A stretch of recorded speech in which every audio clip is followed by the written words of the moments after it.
6:30. We're not going to go live at the moment. We're just going to wait 10 minutes because we're not quorate at the moment. So everybody can hear me on you, Kirsty. Can you hear me? Yeah, we can hear you. Yeah, we're just going to wait about 10 minutes and see if we get another couple. I think the 6:30 has thrown people, because it did me till Councillor Collins got his apologies. I had to look at it again because you get so used to 7, don't you? Okay, thanks, Kirsty. That's okay. Is there a minimum number of members required to run the meeting? Everybody, we're on Local Development Task Force Plan from the 30th of January. So I know all of you haven't got a copy of that, and that's going to make a problem down. They can share. One we can share, can't we? We'll share. Okay, yeah, we'll share. Okay.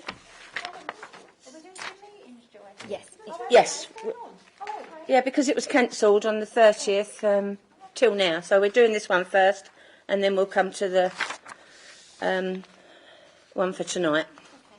Okay, just to let everybody know that it's being recorded tonight, so please use your mics properly, and so people can hear you. We've had a lot of complaints lately where our mics don't actually work on people listening, so especially in the chamber. So we're going to have to look into that. Minutes of the makes it awkward. Yeah. Apologies for absence from the last meeting, can I? Oh yeah. No. That's fine. Yeah. Sorry. Yeah. Right, Can I do that one? Right. I mean, minutes. I can't even do minutes to approve because we've not got the minutes of the minutes before. Yes, they so are. We are. They're in there. Okay. So is everybody happy? I mean, you haven't. Sorry, you haven't had time to re-look at this. Yeah, I'm assuming I don't think there is anything in there. I read it quite right to approve it. So it's everybody all right with that? Yeah. Yep. Okay.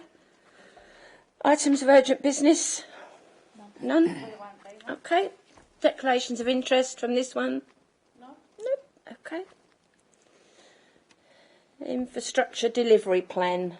Yes. So I think we're going to do the strategic flood risk assessment first, which is Right, okay. Item 6 we are doing first. Yeah. And then we're going back to 5. What's 6? Strategic risk assessment. Strategic flood risk assessment presentation. And I probably Councillor Collins will all be here for this one. Is there a paper for it? Okay. Can you hear me? It's on screen. Okay. Okay. All right then. Okay. Sarah. Just check that you can hear me okay? Is it Sarah? Yes. Thank you. Can you hear me okay? Yes, we can, Sarah. Thank you. Yeah, okay, good. Great. Thought I'd just check. Yeah, so Sean and Kirsty have asked me just to give you an overview on what we're preparing for your strategic flood risk assessment, and I will do that now. So as I'm sure you're aware, the National Planning Policy Framework, Section 14, is all about meeting the challenge of climate change, flooding and coastal change. The whole driver behind that section of the framework is to steer development towards those areas of lower risk and try to avoid inappropriate development in areas at risk of flooding. And the way that the sort of starting point for all local plans from a flooding perspective is a strategic flood risk assessment. So I've just sort of outlined on this slide what that needs to cover from the planning practice guidance. It needs to look at all the sources of flooding, and this little colourful things just sort of summarises that. So your main rivers, the tidal Thames, then surface water flooding, overland flow, groundwater flooding and flooding from sewers. So it sort of takes a high level overview look at all those different sources, and draws on other sort of more local studies and information that is available, but it has to take that strategic look over the whole borough. Other things, looking at the cumulative impacts in those areas that are susceptible to flooding, and then the impact of climate change and how that could change the risk as we look into the future. From sort of a review of the flood risk information, It helps to identify land that you need to make sure is safeguarded for future flood risk management, and opportunities that there may be to reduce causes and impacts of flooding. So making that link with green infrastructure and other sort of natural flood management measures, and other opportunities there may be across the borough to deliver betterment.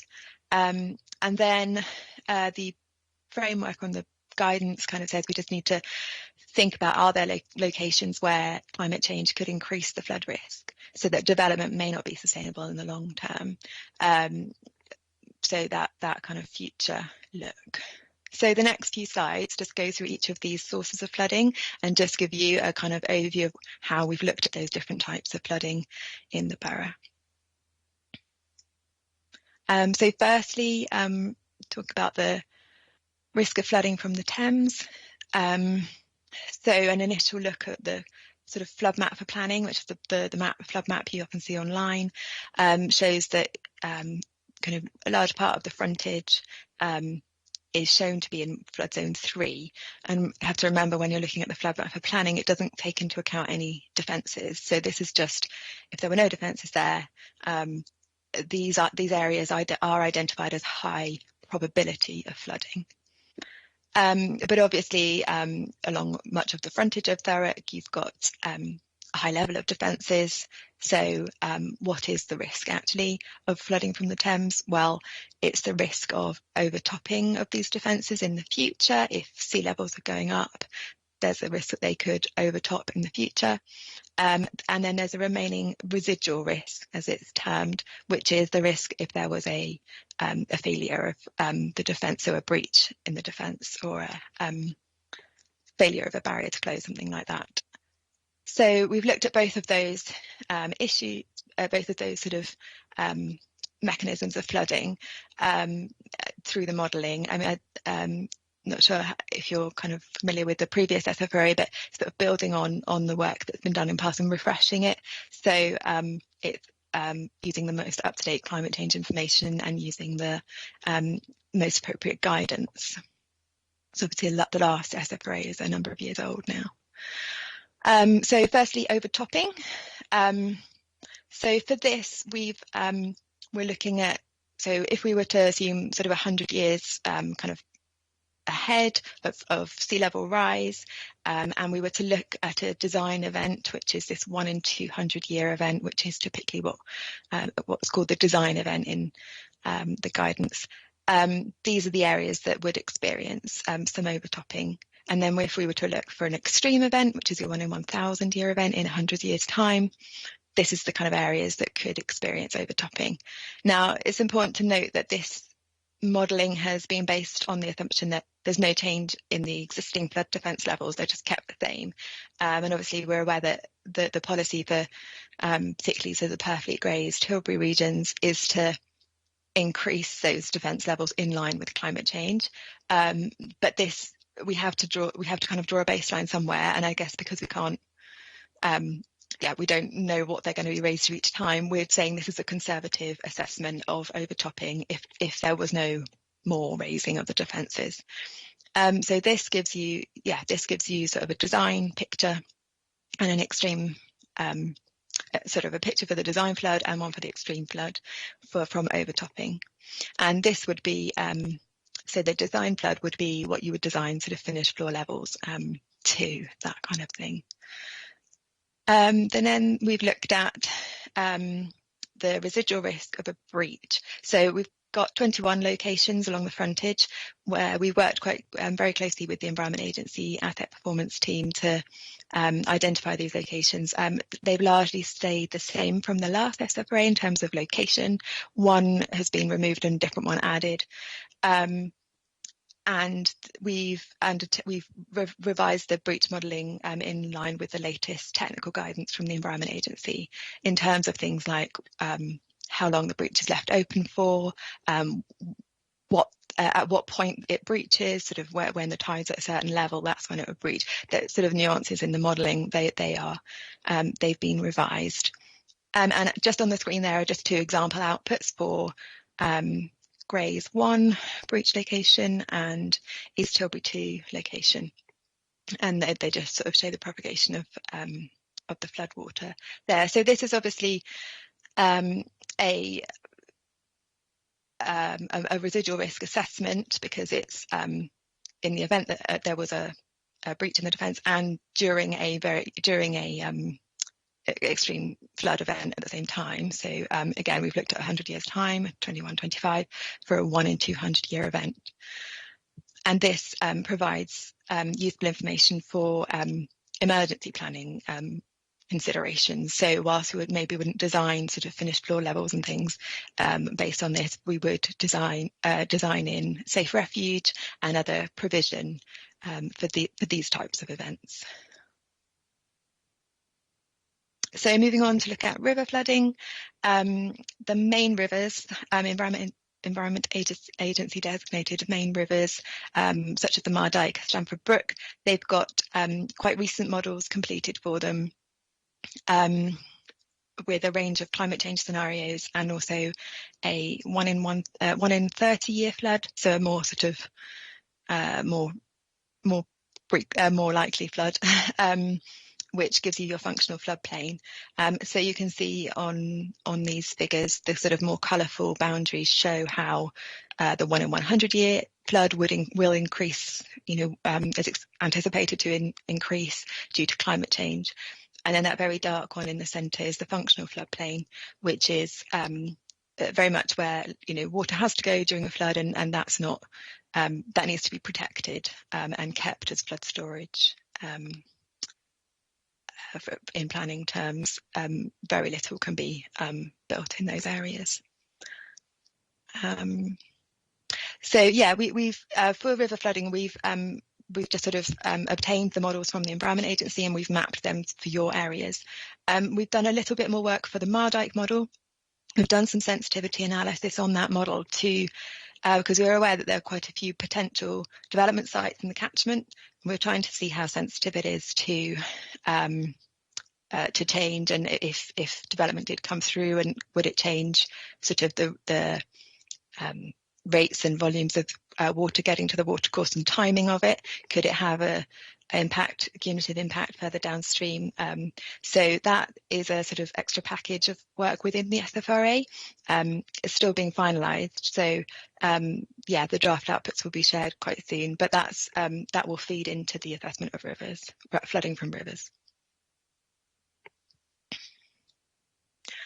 Surface water. So I think we're probably getting on to the more the types of flooding that we see more often, maybe have an increasingly higher frequency of that kind of heavy rainfall, sudden runoff, or localised ponding.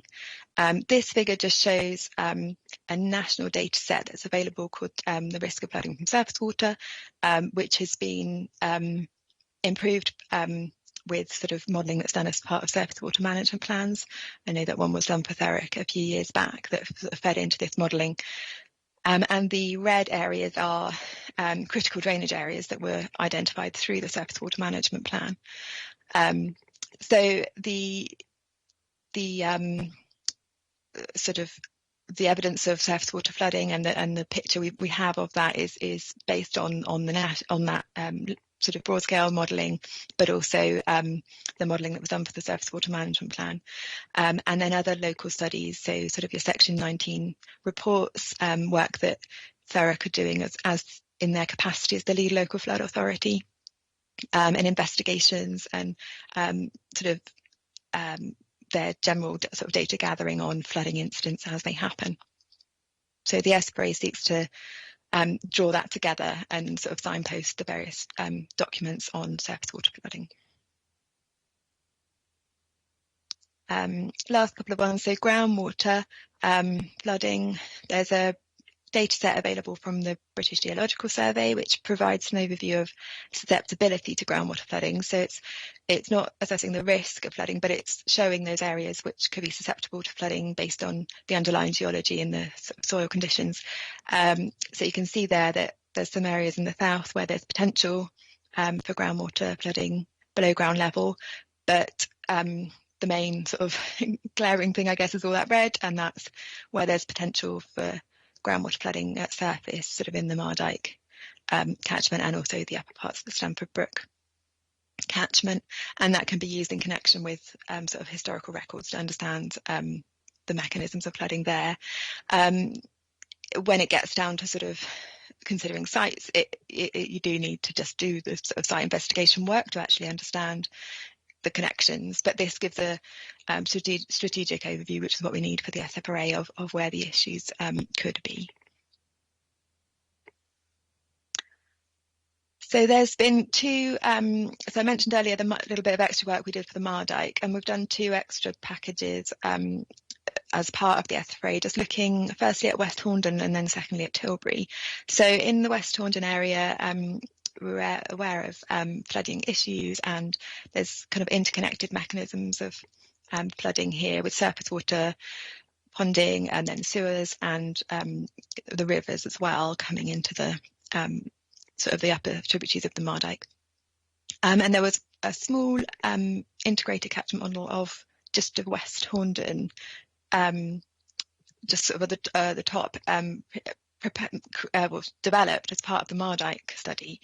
And so we've taken that and we've sort of extended it quite a lot and come down to so it kind of stopped here. We brought it down here to Bolton, and we've tried to undertake a sort of high level assessment of, well, we've tried to improve the model and make it reflective of a wider area, and then think about if some of the potential allocation sites in the area came forward, what impact that could have in this area. So again, it's looking at how sensitive the catchment is to those changes.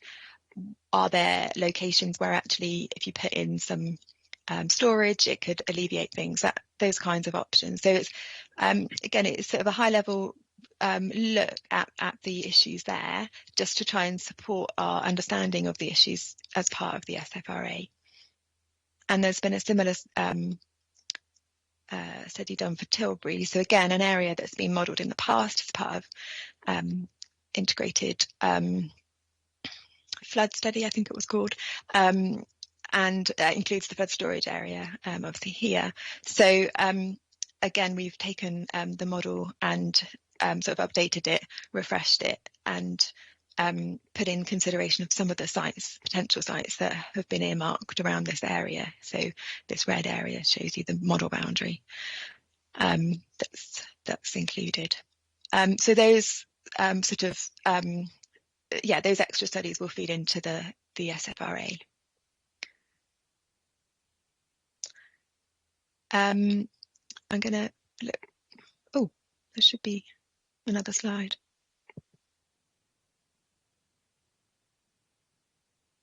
Have you got any more slides?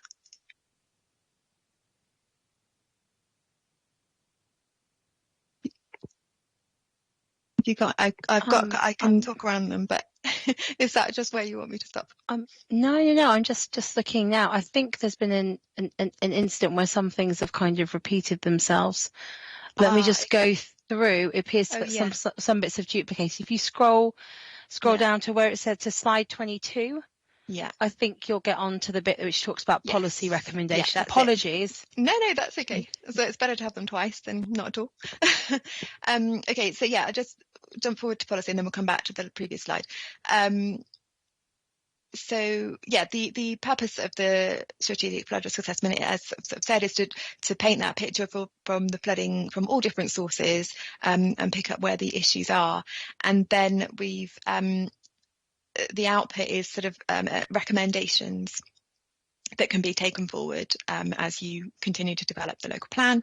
So that they cover things like the types and location of development and using a sequential approach to allocation of sites, and trying to clearly identify those areas of land that do need to be safeguarded for flood risk management, guidance on setback distances from main rivers, that kind of thing. The management of surface water, and then development management, we'll come on to that in a moment, and emergency planning considerations. And then, as we mentioned previously, opportunities to reduce the causes and impacts of flooding through green infrastructure and working with natural processes, and sort of trying to link it up with other other parts of the local plan that will be delivering their sustainability objectives. So in terms of development management considerations, it will be the SFRA gives sort of guidance and requirements on appropriate development in certain areas of flood risk, what's appropriate in each area, depending on the vulnerability. It encourages a sequential approach within the sites, as well as when you're selecting sites to begin with, within sites as well, to make sure that those parts of the development which are more vulnerable are located primarily in the area of lower risk. And then provides recommendations on flood resilient design, emergency plans, safe access and escape from sites, and provision of safe places or safe refuge.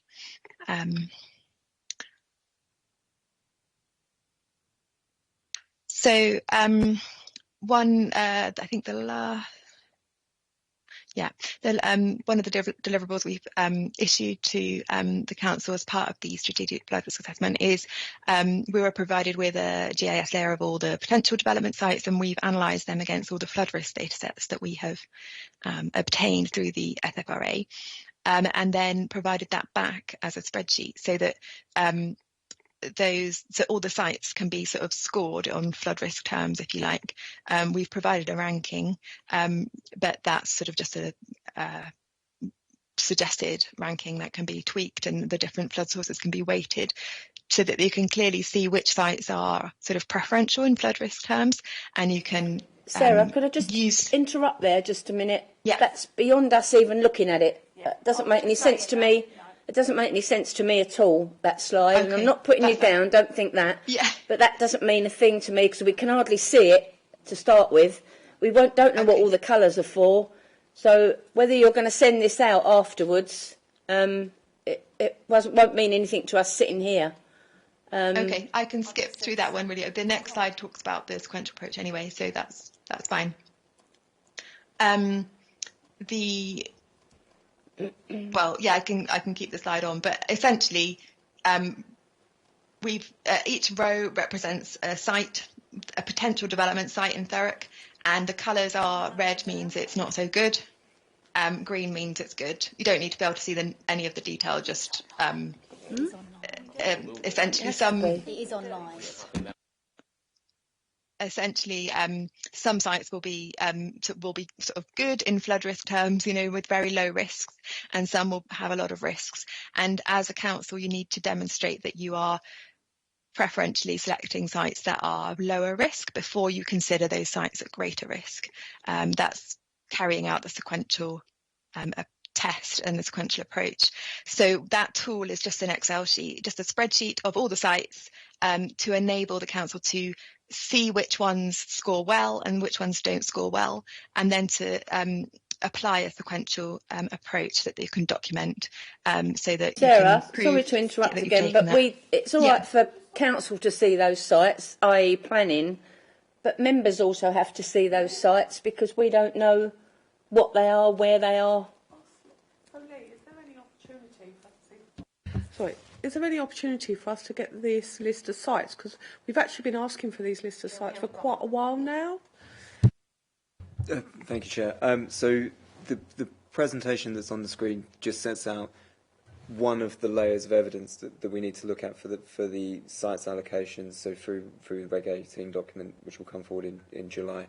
So I think what we need to do is just speak to the team. We can see what we can get out to members of the committee and what we can share. I appreciate this. I couldn't see what was just on that, so I couldn't see the site-by-site detail. But I think the point that Sarah was making is that there is this sieving ranking exercise that's going on to look to, So it's just, but that's what I just wanted to make a point is that that's just one layer of that sieve. So that doesn't mean that if a site's in a higher flood risk zone, then suddenly that would be discounted. It's one of those points.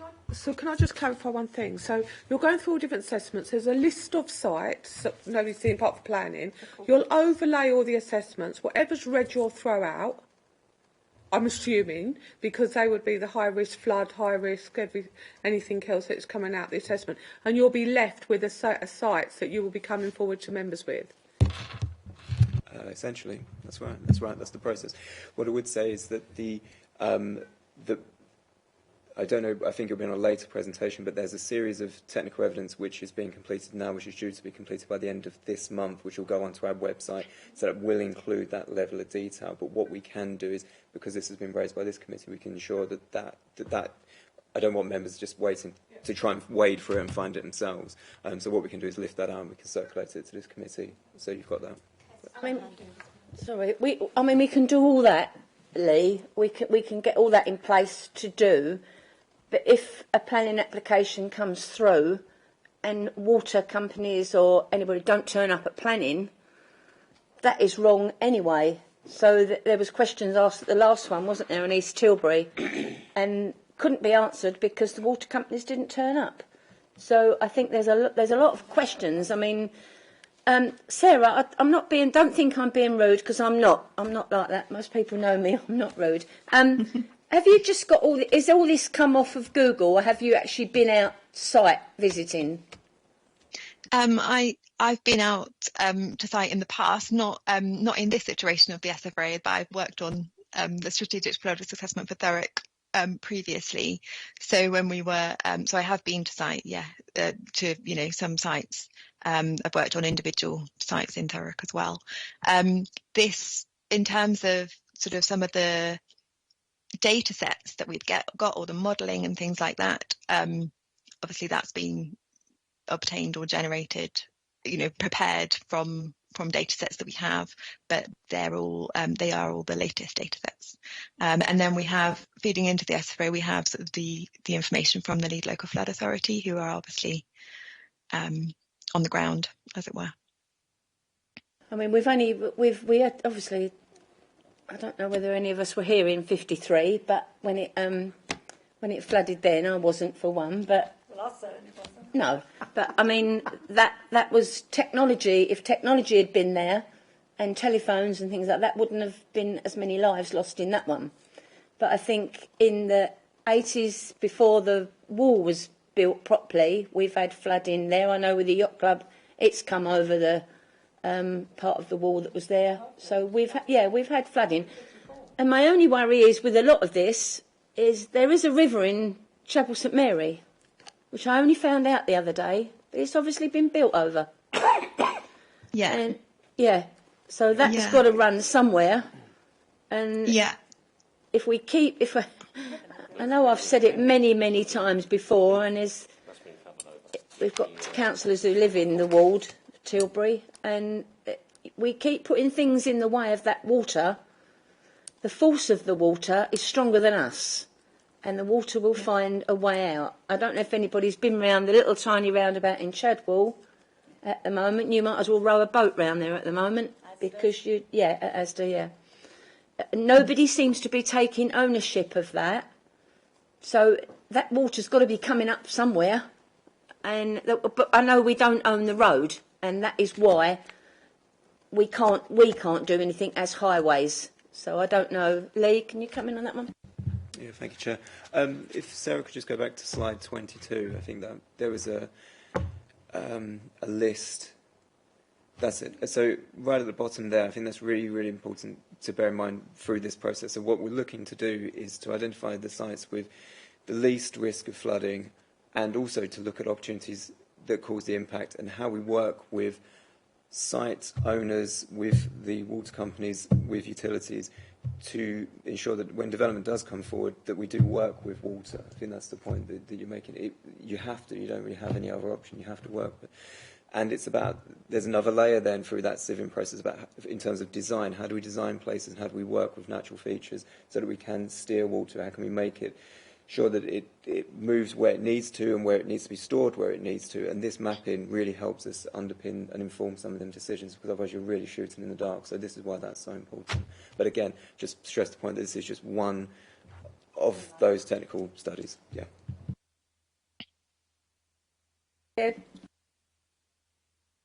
Sarah, you want to come back in? Sorry.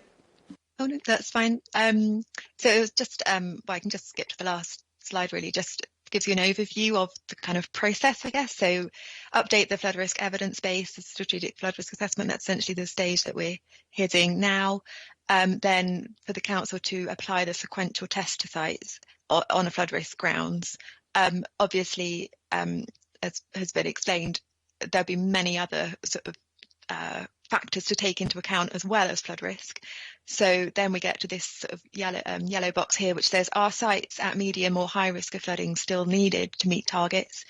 And then if they are, a level 2 site assessment, level 2 SFRA work is needed to inform the exceptions test. And that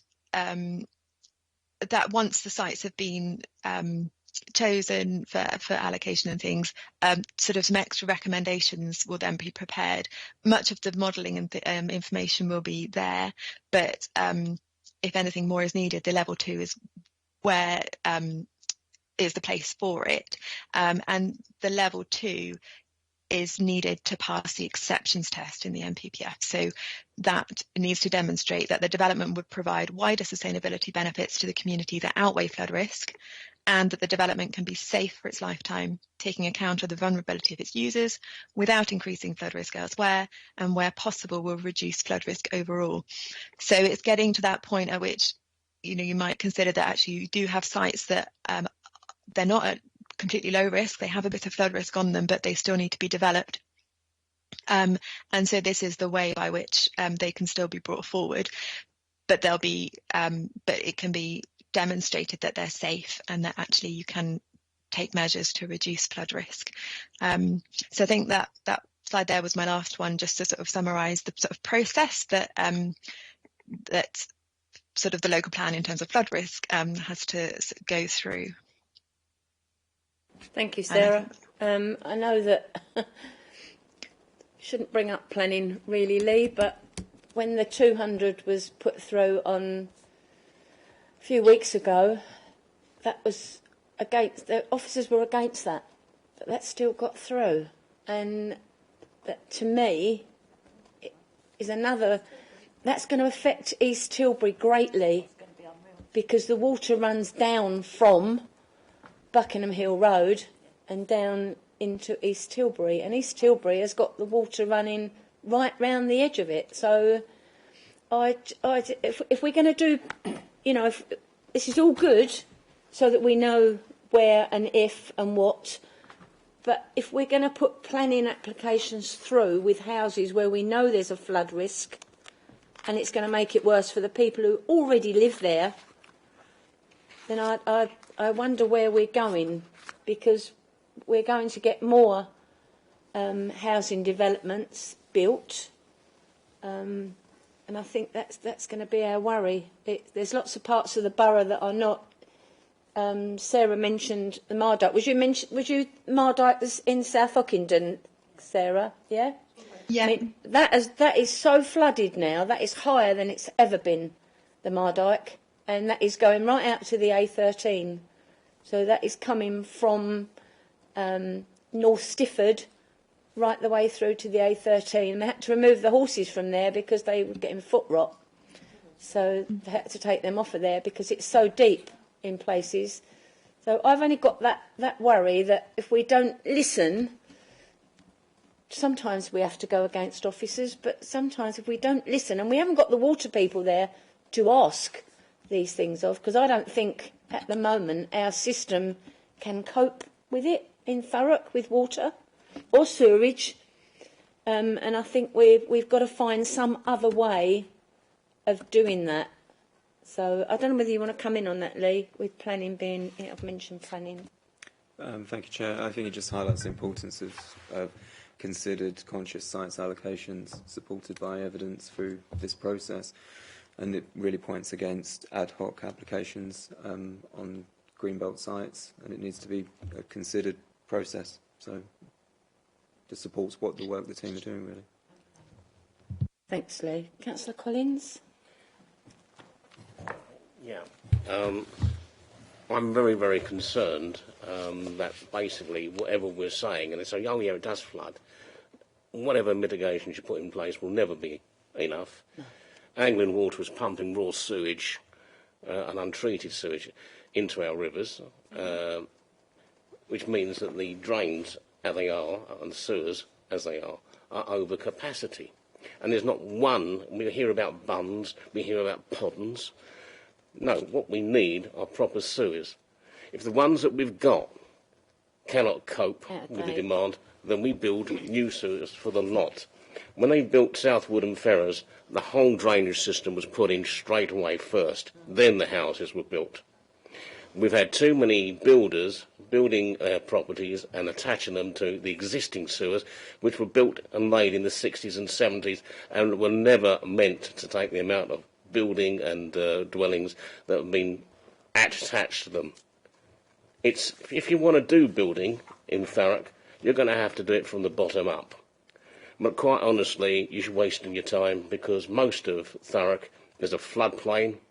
Most of Thurrock will flood if you concrete it over. I've worked out roughly that for every square foot of concrete you lay, you create 2/3 of a gallon of surface water.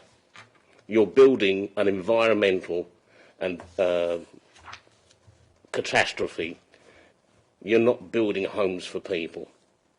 And if we continue to have water companies pumping raw sewage into our rivers, we are going to have God knows what diseases coming back, which we thought were a part thing of the last century. It's going to be environmental, and it's going to be a medical catastrophe. This isn't good enough. I'm sorry. Thank you for your hard work. But really, what we should be looking at is getting rid of, in this county now, or in Thurrock now, get rid of HMOs, get rid of flats, because it's not a question of how many buildings you build, it's how many people are using the facilities. But I'll hand over to somebody else now. I'm quite passionate about this. I have been chasing Anglian water for months. Incidentally, talking about flood risk down at East Tilbury, when the walls were raised in 1981, they were concrete blocks, and they weren't put right next to one another. There was a little gap, and they put mastic in between the two blocks. In too many places, several places, the mastic has gone dry, it's cracked, and now you've got holes. You can actually look through the wall. The Environment Agency will not be touching that. It says it's not their problem anymore. When they repaired the seawall to the west of Coalhouse Fault, they didn't future-proof it. They just put it back as it was. So, as the southeast is sinking anyway, because of glacial rebound or whatever theory is current now, we're going to have to raise those walls and make them fit for purpose. Otherwise, whatever houses you're going to build, they're going to flood. And when it flooded in 53, we were lucky that most of it around Thurrock went on potato fields. If it happens again, it's going to be in housing estates. This is commercial suicide. Why are we doing this? Over to you, Chair. Thank you. Thank you. I think we're all sitting here, we all understand that, we're quite passionate about... I've lived in Thurrock a long while, and so has Lynn, and I think we can actually see it. If you ride, that's why I asked Sarah just to ride around the borough and just look at certain areas, and you'll see Councillor Collins is right, you see the change in Thurrock with... And it's not always housing, it's industrial units, which takes up a bigger sway of land. And in Tilbury probably is the worst, where you've got... So the water is now it's already had its natural flow. So where you've put big buildings in front of it, it's now looking for other ways out. And I think Councillor Collins is probably right, the only way to do it is to hire the wall, because we're not going to stop it. I was going to say that the Thames 2 or 3 years ago was considered the cleanest it's ever been, because there was fish coming back, cod were coming back down the river, and I'm not sure whether we've got that. The only good thing about the Thames, it does go in and out. So you've got the ebb and the tides, and it does take it back out and bring whatever it is, fresh water back, or seawater back. But I think it's a big issue. Councillor Worrell? Thanks, Chair. So I can probably talk quite knowledgeably of Tilbury, living in Tilbury. My house is built on rafters, which they wouldn't do that now. So literally, every year the house moves. One side of my garden will flood, the other side will be bone dry. 2 doors along, I had to, it's a council house, I had to get the council, the family had to move out. My house was fine, theirs flooded to the bottom of their stairs. It's literally the different levels, yet we're now allowing, not just the big building, straight opposite me, somebody's built a house in the garden. And now that whole side road floods because of the way the drains are going in. And it's going, and Councillor Collins picked up on it. The drainage cannot, it just can't cope. So I just worry, you know, I think that there was, down in Tilbury, the church looked at pulling the church, like what used to be the Anchor pub. They was going to pull it down, they wanted to put flats there. But when they looked at it, the drains can't cope and the sewage can't cope. So I think that, you know, Tilbury is a floodplain. So we see like Amazon's been able to build there. You know, the docks is spreading out. We're got another expansion of the docks. The whole of like the school, you know, where the school is, it's got a continuous 24-hour pump. You know, I just wonder where in Tilbury you think that you can build, because, you know, it's ridiculously a floodplain. My garden, it's just constantly waterlogged every winter. Doesn't matter what I do, I've paid, I've had re-drainage put in, but it just sinks because it is marshland. So I do worry about where are we going to do it. East Tilbury is literally the same, I agree with you, but we already know that there's massive calls for site in East Tilbury. Massive calls. So we've just had the one big development put through, and already there's a developer put another big call for site in over there. And this water's got to go somewhere, and you're right. Without drainage, we shouldn't be building this amount of houses. Drains first. Drains first, absolutely. We have asked on the LDF for a reservoir somewhere, just to catch surface water, but I don't think that's going to solve the problem of the housing and the flooding that we're getting. I think we've got to. Councillor Collins is right. We've again, even with the LDF, look at the infrastructure first and the building afterwards. We don't seem to do that very well in Thurrock, and I think we've got to do it now with water. I know Councillor Collins is quite passionate about it, but I think somebody's got to be passionate. We've got to think twice about what we do, because we live here, you know, and it's new housing's fine. We know we need new housing. Our youngsters need housing. We have to supply those sort of things, but we need to look at, I think, the infrastructure underneath and land before we build things. It seems to me some builders, and I'm only saying some, get away with everything because they don't have to. Nobody looks at the underneath the ground and what's going on. It's I think that has to be looked into. Councillor Watson. Thank you. So, looking at your maps, it looks like the whole of Thurrock at some point is going to flood anyway. Purfleet itself, 1954, flooded completely. It's really bad. They've even got a great exhibition down at Purfleet Heritage Centre if you want to go and have a look. The reality is, though, that the reason why we're flooding and everything else is we need this local plan. So this local plan will set the foundation for the developer on what needs to go as the infrastructure. So at the moment we haven't had a robust local plan, and the developers can come in on the old local plan and just council's got nothing to batter them with because of where it is, that it's too long. This is why we're doing what we're doing now, so we can get in place things like the flooding.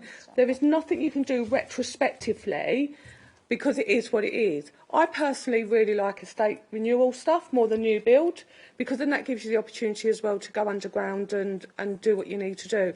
And we've already seen that in Ockenden when the whole Stifford Road, the floor collapsed, didn't it, last year with the flooding, and it was all scammed. So we know we've got a problem. The thing with developers and housing, I'm hoping as time goes on that there is new techniques out there for stopping flooding or building on floodplain. For instance, Venice was built in a hole, you know, and you got Holland that has it regularly, and I don't understand why we're not doing best practice with places like Sweden, Holland and those countries, and Norway and Oslo, and then we're just moaning about the flooding. We're not going to change that. What we've got to do is change what goes forward, and that is what this plan is about. So I'm really pleased it's come, because what it's done, it's highlighted just how bad this place was. And I know Councillor Redsill has always gone on about flooding and the rivers and things like that, and I absolutely agree with her, but this showed just how bad it really is, because we only hear pockets of it. So I'm really interested to know, now what? What is the next process in this? What are you going to do to ensure that we can rectify some of this flooding, or be able to drain it away, or find alternative methods of stopping the flooding within Thurrock?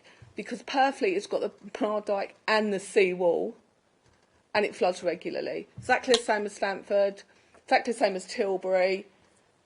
We are where we are, we're surrounded by the sea, and I quite like that, to be honest with you. So now what? What is the next phase? How do we stop doing this and try and start retrospectively dealing with the problem? Sarah, do you want to come in on there? Yeah, so I think there's a couple of things to pick up on, but the strategic flood risk assessment does make sort of recommendations on a number of those things. So what we think sort of Thurrock should be asking for new applications to demonstrate. But I think it's as you say, it's no good just being in the SFRA. It needs to be taken forward. It needs to be put into your policies and your development management policies, and it needs to be put into those to make it so you have that hook to say, look, no, we do need this. And then I think there's also obviously Thurrock Council is a lead local flood authority, so you do have sort of duties and powers in that role for local sources of flooding. So that covers surface water, ordinary watercourses and groundwater. And I know that there are, the team are pursuing opportunities to try and deal with some of these particular problems. It's the challenge, isn't it, of finding the funding, getting the studies done to demonstrate it's going to have a cost beneficial. It's going to be cost beneficial, and then going ahead and getting the works done to do those improvements. But I think it's both those angles need to work sort of in parallel. But I think we have highlighted there are a number of issues, and I think I guess sort of a wider approach to getting the drains and upgraded and things before you take on development. I'm probably not best placed on to kind of advise how that would work in terms of mechanisms of that happening, how that gets funded through new developments and things. I'm not the best person to ask, I'm afraid. Thanks, Sarah. We've probably put you in an awkward position there because you're just giving us the whys and wheres and what for. Do you want to come in, Lee, just for a minute? Kirsty? I wasn't going to come in on the drainage point either, but I think what's worthwhile mentioning is something that Sarah touched upon earlier with these kind of very localised catchment studies that we've been undertaking. It's also not just looking at that cumulative impact of development and what that might have, and we need a local plan to be able to look kind of beyond those red line boundaries. It's also the point that Sarah made around kind of where there's potential for betterment, and where you could do some form of intervention up at the top of a flow that could help alleviate some of the issues that you're having further on in the settlement, where there's an existing population and there's less opportunity to do kind of like an intervention. And that's certainly one of the things that we're willing to look at as part of the site allocations process, to see whether there is the opportunity to help alleviate some of those issues that we know we're already having within the existing urban areas. Thanks, Kirsty. Yeah, I've just read a bit. I mean, the whole borough drains to Tilbury. It doesn't give Tilbury a lot of hope, does it? Really, when it all goes back, it all backs up and goes back down. It's very true. It's very true. Councillor Watson, did you just want to come in on just one question? Just one question. In terms of the developments going forward, is there an opportunity within the the planning applications, Lee, to actually stipulate what we would want as a requirement for drainage and also for the size of sewage? Thank you, Chair. Do you mean it's through the local plan sites allocations? Yeah. So I think it might not be on this presentation tonight, but I know Kes has given a presentation previously around, and it's shown an example of what the sites allocation policy looks like, and it sets out what the council expects to be seen to come forward to support that development coming forward. It's essentially a shopping list of non-negotiables that need to come forward. So through this process and through this dialogue, I'd like to think that we'd be able to start moving that sort of shopping list into drainage infrastructure and everything we've just been speaking about. So again, really helpful feedback from the members tonight. Local plan's got to move fast because we need to have that local plan in force, don't we? Definitely. I know you want to come in, Sean, but I'm just going to let Councillor Collins just come in if you don't mind, and I'll come straight to you. No problem.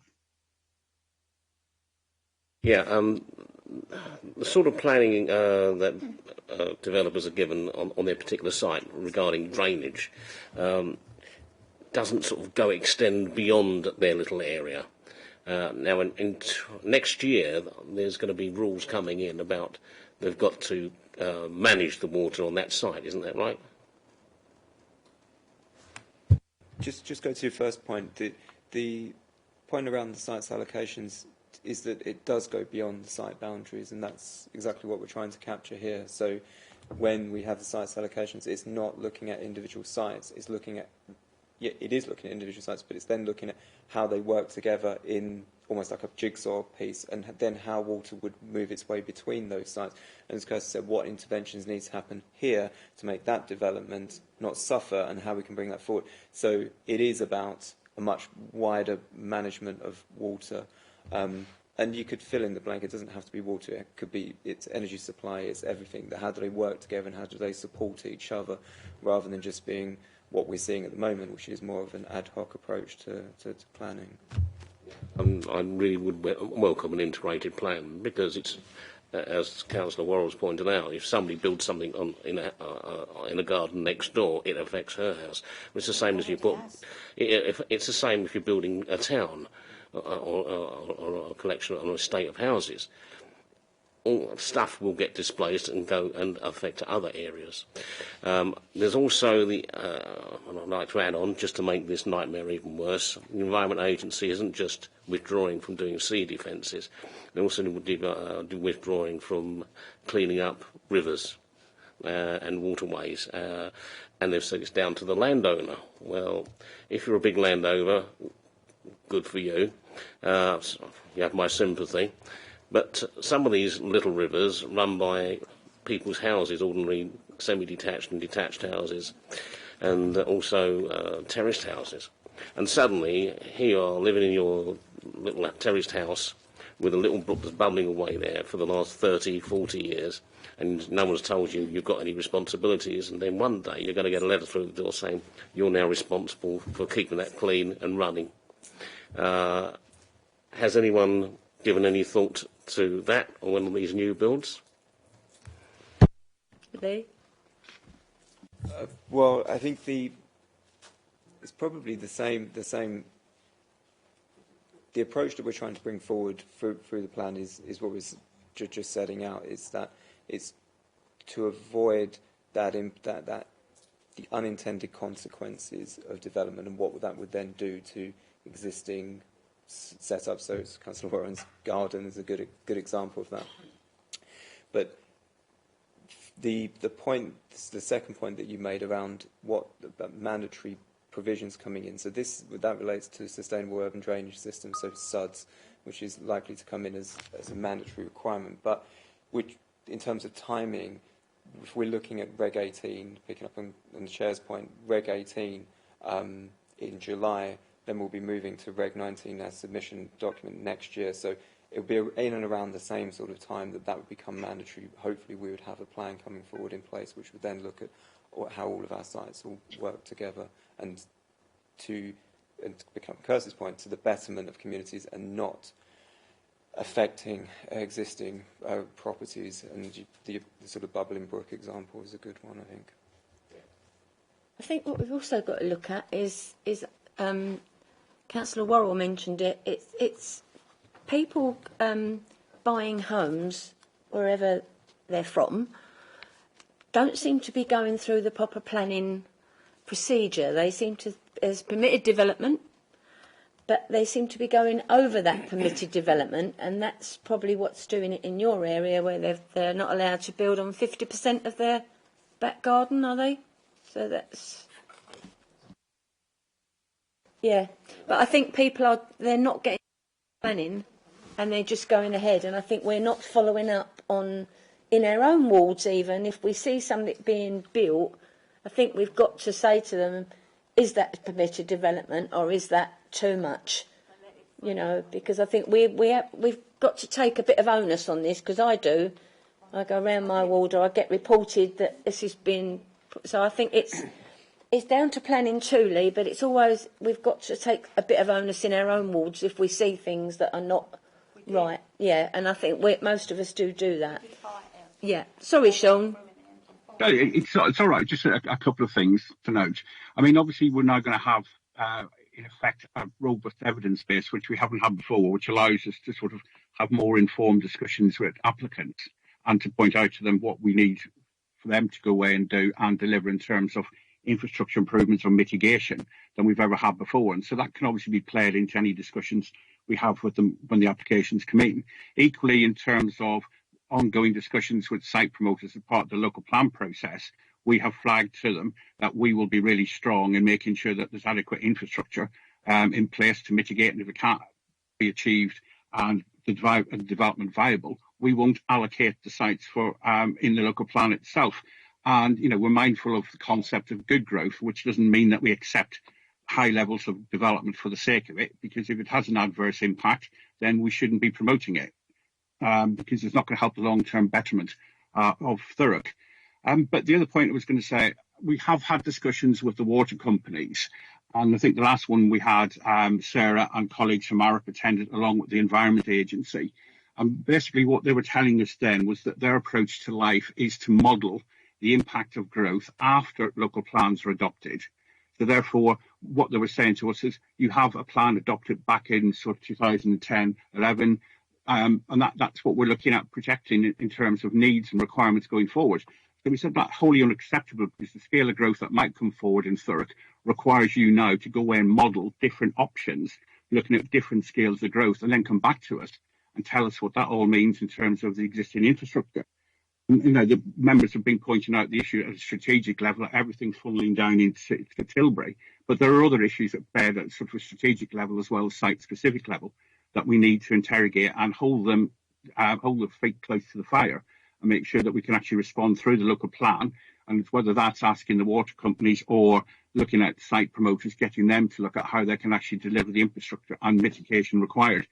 So, I mean, it's a process that's ongoing, but I would hope that by the time we get to Reg 19 and we have a plan in front of members, that all those issues will have been picked up with, and we'll be quite clearly indicating what sort of approach we'll be taking forward to ensure that the borough is not in a position that it has been over the last couple of decades, where sort of climate change and other factors have come to play.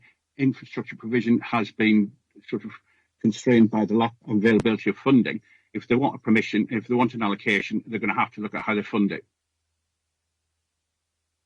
Thank you, Sean. Does anybody want to ask anything of Sean? No? Any more questions? No? Okay. Okay, so we're back to item 5, infrastructure delivery plan.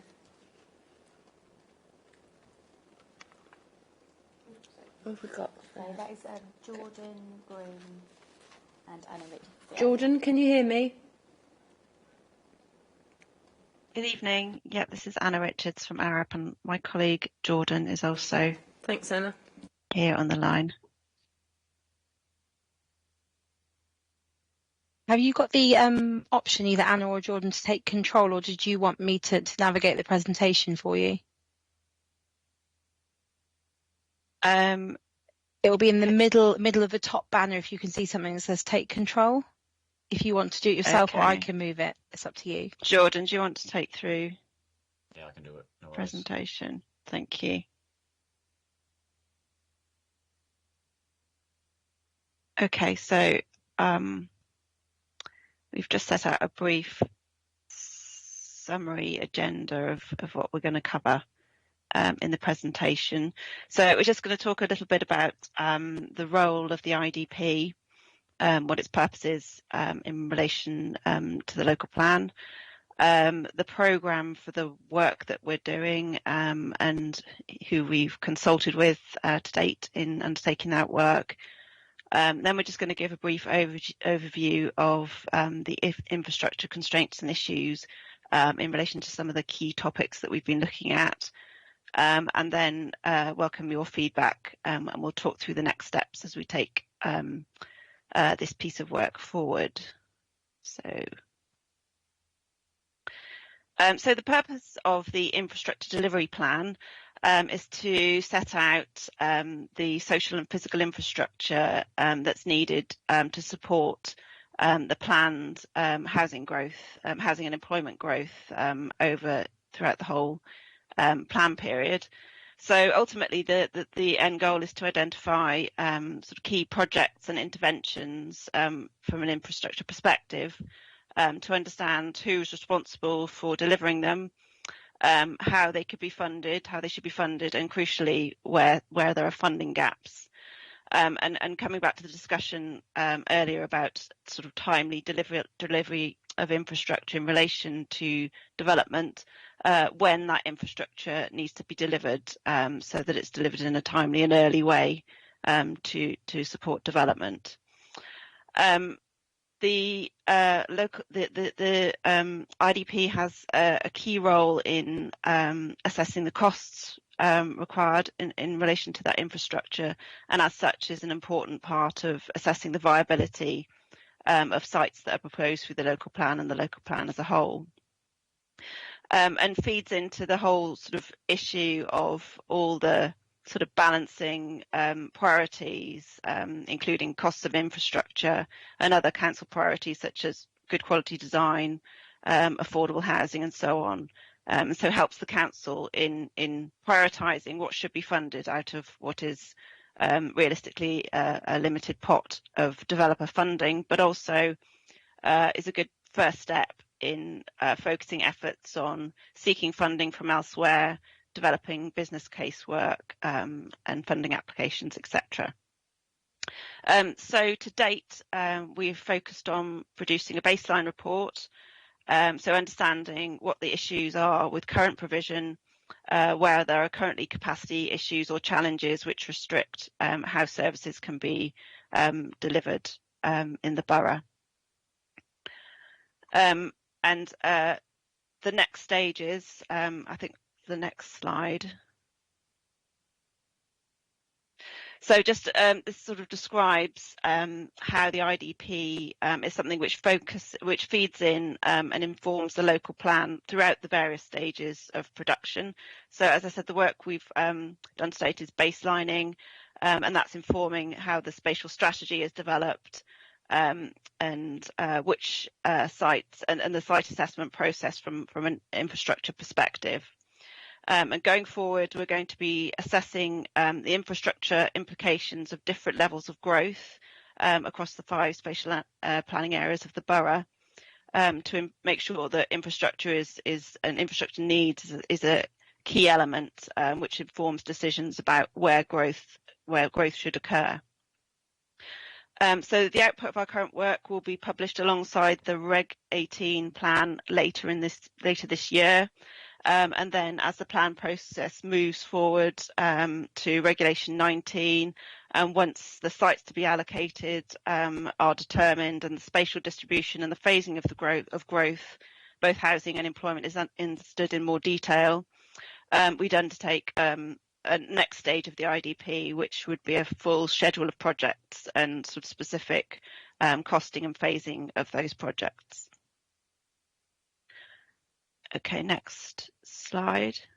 So it's probably just worth noting that the IDP seeks to cover a very broad range of facilities and services and bring all that into one document. So covering sort of full range of physical infrastructure, so transport, utilities, flood risk, energy generation and waste, the full range of social infrastructure, schools, health, community facilities, etc., as well as green infrastructure and open spaces.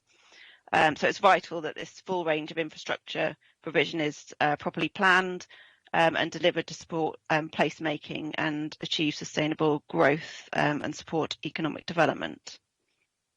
And just following on from that, the next slide shows how the IDP sort of typically draws on and brings together a wide range of other evidence plans and strategies. So all the work that the council does on school planning and forecasting, on waste demand and management, all the sort of analysis and modelling that is done in relation to transport, public transport and active travel, and assessment of leisure needs and green infrastructure and so on. So it brings all this and all the all the flood risk assessment work that ACOM have just been describing. So it brings a sort of wide range of technical documents on a wide range of infrastructure types into one place, one evidence base. So just moving on to talk about some of the key conclusions from oh, sorry, we've got something first, which is so this is just sort of summarising the engagement that we've undertaken to date to inform the work we've done, so a wide range of infrastructure providers within the council and within the NHS and across the sort of full range of infrastructure providers, water companies, electricity and gas and so on. And this will be an ongoing process as we develop the next stages of the IDP.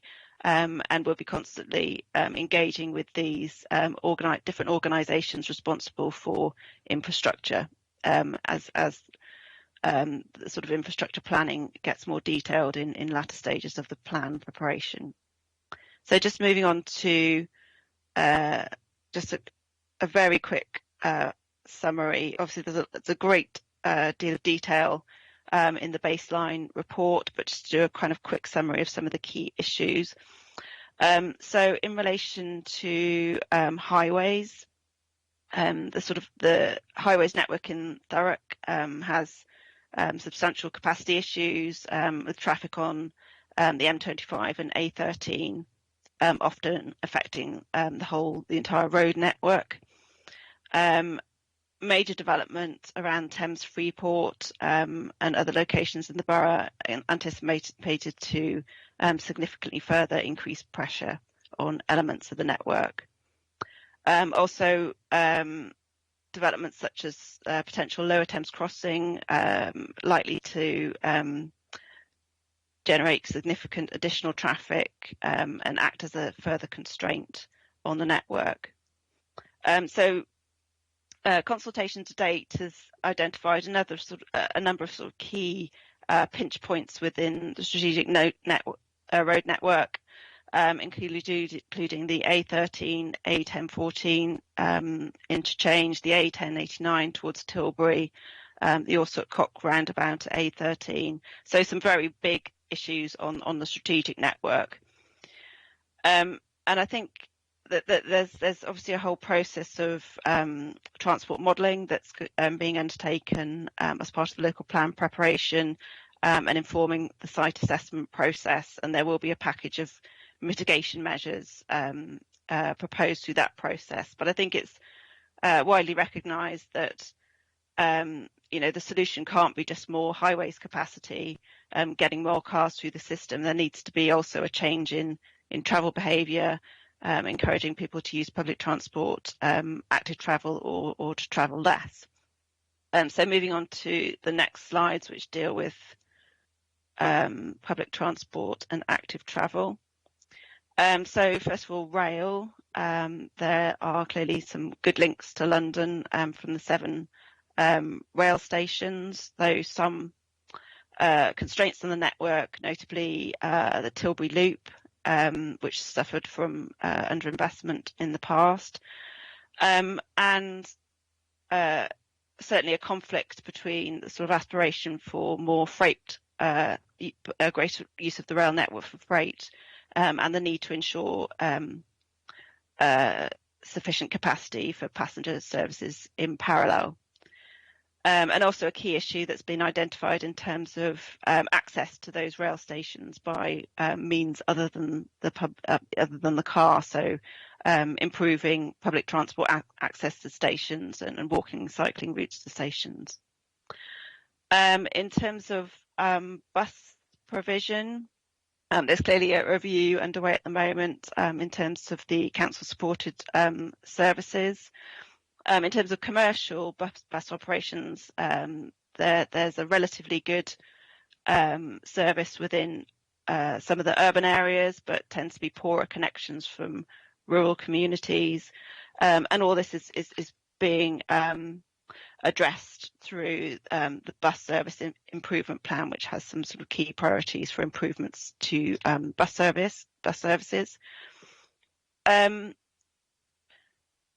And clearly potential for the local plan to facilitate improvements to the bus network, and a key consideration in selecting sites for development will be either existing bus links or potential to create or extend existing bus routes to serve new development locations. In terms of active travel, so there's been, I think overall, there's been a number of assessments of the existing network, and although there's a good network in some places, there are key pinch points, and overall it's disjointed and doesn't work as an overall coherent network. So there are a number of initiatives in place to address that, including the Safe Routes to School work, the work that's been done through the local cycle and walking infrastructure plan, the LC WIP, and a number of investments that have been undertaken under the active travel fund, focusing on Stanford, La Hope and other locations, including improving east-west connections. So then moving on to integrated water management, which is an issue that has been highlighted already as a very important issue to be addressed through the local plan. So we've spoken to Essex and Suffolk Water, who are responsible for water supply, and to Anglian Water, who, as Sean mentioned earlier, we've had some initial meetings with them. It's an ongoing process of engaging with them as growth is understood, sort of locations and extent of growth is understood in greater detail, to go back to them and undertake further modelling and understand what network reinforcements and improvements need to be made.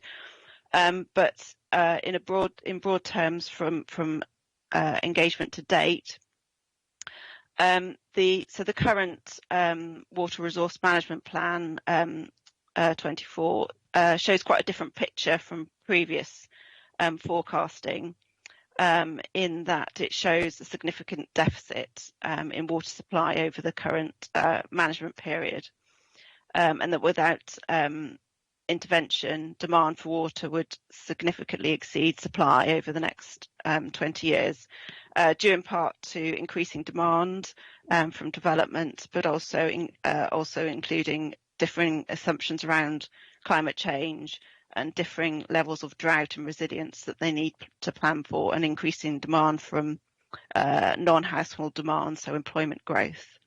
Anna, can I just come in there? You just mentioned water. We've obviously gone through water quite substantially tonight, but obviously there'll be meetings starting again in May and June. Is it that water companies would come here and sit here and talk to us? Because it seems to be that members are left out of all talks with water companies. It's certainly something that we could suggest. We we've started the process of engaging with them, and it's clear that we're going to have a series of workshops and meetings with them as our work progresses. I don't know if anyone from the council has got a view on that, but I was going to suggest, Anna, that potentially we could invite them to attend a future task force meeting. I know that they've been doing some work around their water resource management plans quite recently, so they may be willing to attend, but I mean we'd have to invite them and see whether or not they were able to attend the meeting, or if they would want to kind of prepare a statement or something rather than attending in person, but we can definitely ask them. Kirsty, I think that we need to have them here, because we're just talking over the top of them at the moment, and we're not getting any answers from them. So I think we're either going to have to ask them to come. That's all we can do, isn't it? Because if we don't get the answers, I don't see how a lot of things can we put through, because we don't know the answers that they do. So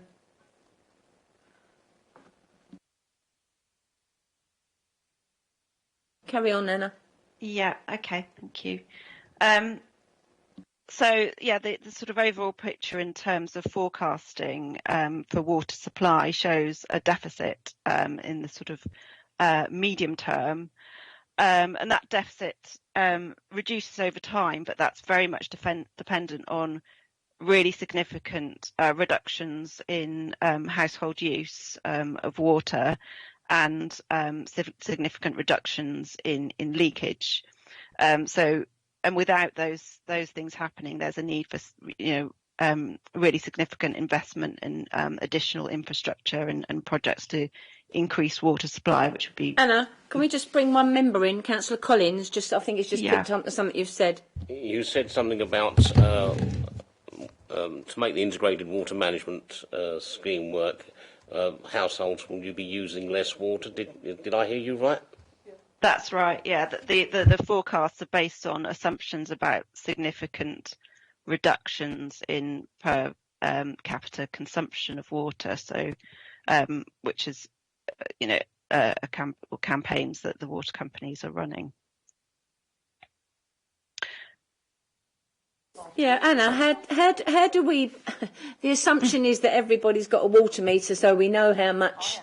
No, neither have I. But we know how much on a water meter. We'll know roughly how much someone uses. But if a person isn't on a water meter and they can't get a water meter anyway, and I don't think I can have one where I live, so there's going to be a problem there, isn't there? 'Cause we can't watch everybody and what water they use.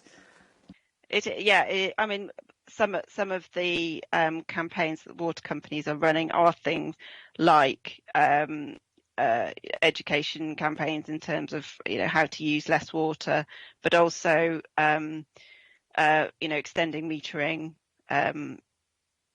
possibly even, I guess, compulsory metering. I don't know if that's on the cards imminently, as well. But that's potentially. And also, I mean, saying that there's really a need nationally to look at that in terms of legislation on building control and efficiency of white goods, and also the role that planning policy can play in that as well. You said regulating. Sorry, Anna. You said regulating water. I didn't understand that. Sorry. Sorry to pick you up. We've done this to a. We've been talking for quite a while on water, and it's. I don't think we're actually getting anywhere. But you said regulated water. What does that mean? No, I think what they're saying is that it's a sort of combination of encouraging behaviour change and introducing further metering. And I was talking about regulation at a national level in terms of building regulations and what they stipulate about efficiency of white goods, etc.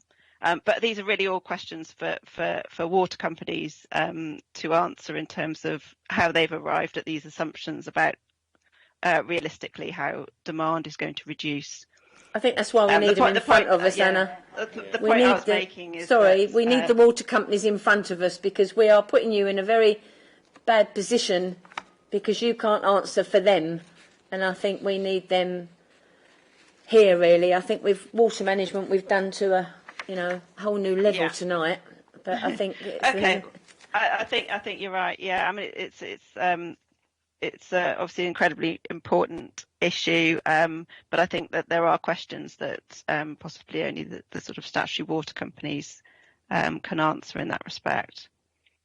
So I'll just finish by talking a bit about wastewater treatment and a similar picture in terms of capacity issues and need for investment in Tilbury wastewater treatment works, but also a big emphasis on the need for sustainable urban drainage systems to reduce runoff and reduce the overall volume of water going into combined sewer systems.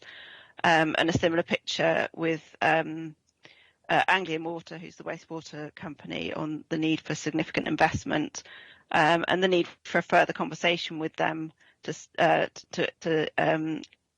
discuss with them where growth is happening and critically when it's likely to come forward, so they can factor that into their modelling and understand what investments they need to make in the water supply and wastewater network. I won't cover flooding because we've obviously covered that in some detail. Councillor Watson, sorry, Anna, just got a question for you.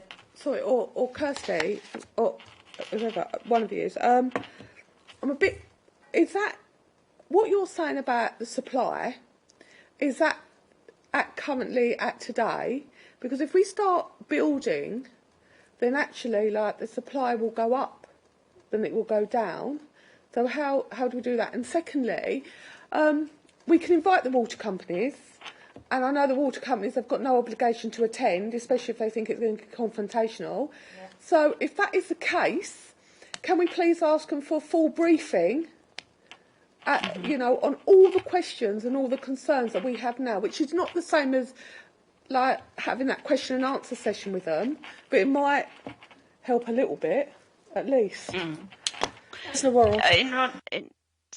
In response to the first part of your question, so the forecasts that they're working on at the moment, which show these deficits, are based on, at the moment, known existing local plan growth, so not fully factoring in future plan growth through the local plan, which is the point of the exercise of engaging with them further to assess what the needs would be associated with that additional level of growth through the local plan and what that means for both water supply and wastewater networks. So until we move forward, Anna, with the local development plan, which I chair, we shouldn't be building any more houses at the moment, and because it's going to be a drain on the system. It's already a drain on the system now. It's going to be a bigger drain. We build a few more thousand, doesn't it? It's going to be a bigger drain. No flats, no HMOs. No, it's going to be a bigger drain on big questions to ask. I think we have to get that local plan through, Lee. We're going to waste 2 months now, which I'm not happy about. I think we should. Sorry, Anna, carry on. Sorry, I was just going to come in very, very quickly on Councillor Watson's point about the Essex and Suffolk water, and I'm not sure if members in the room are all aware of this or not, but there's currently a live consultation that they are undertaking on their draft water resource management plan, and this is a document that they review every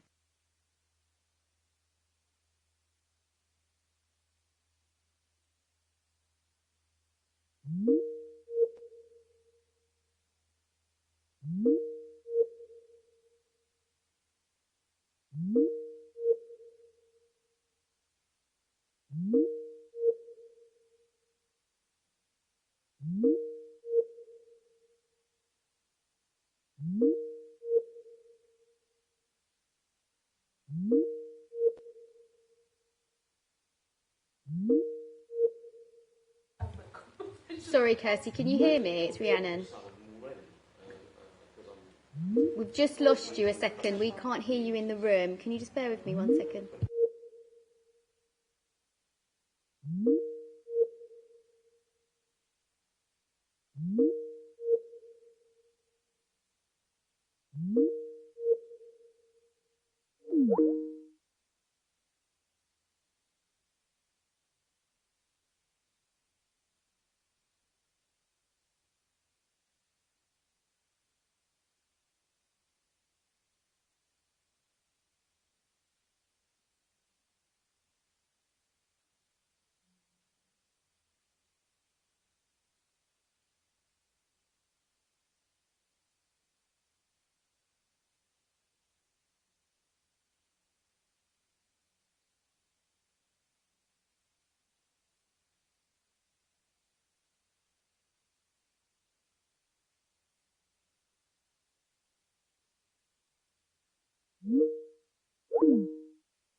rude again, but I think we can read, and we think what you've written down here is really good, and we've probably got loads of questions, but it's probably going to take us till 10 o'clock tonight to get through everything.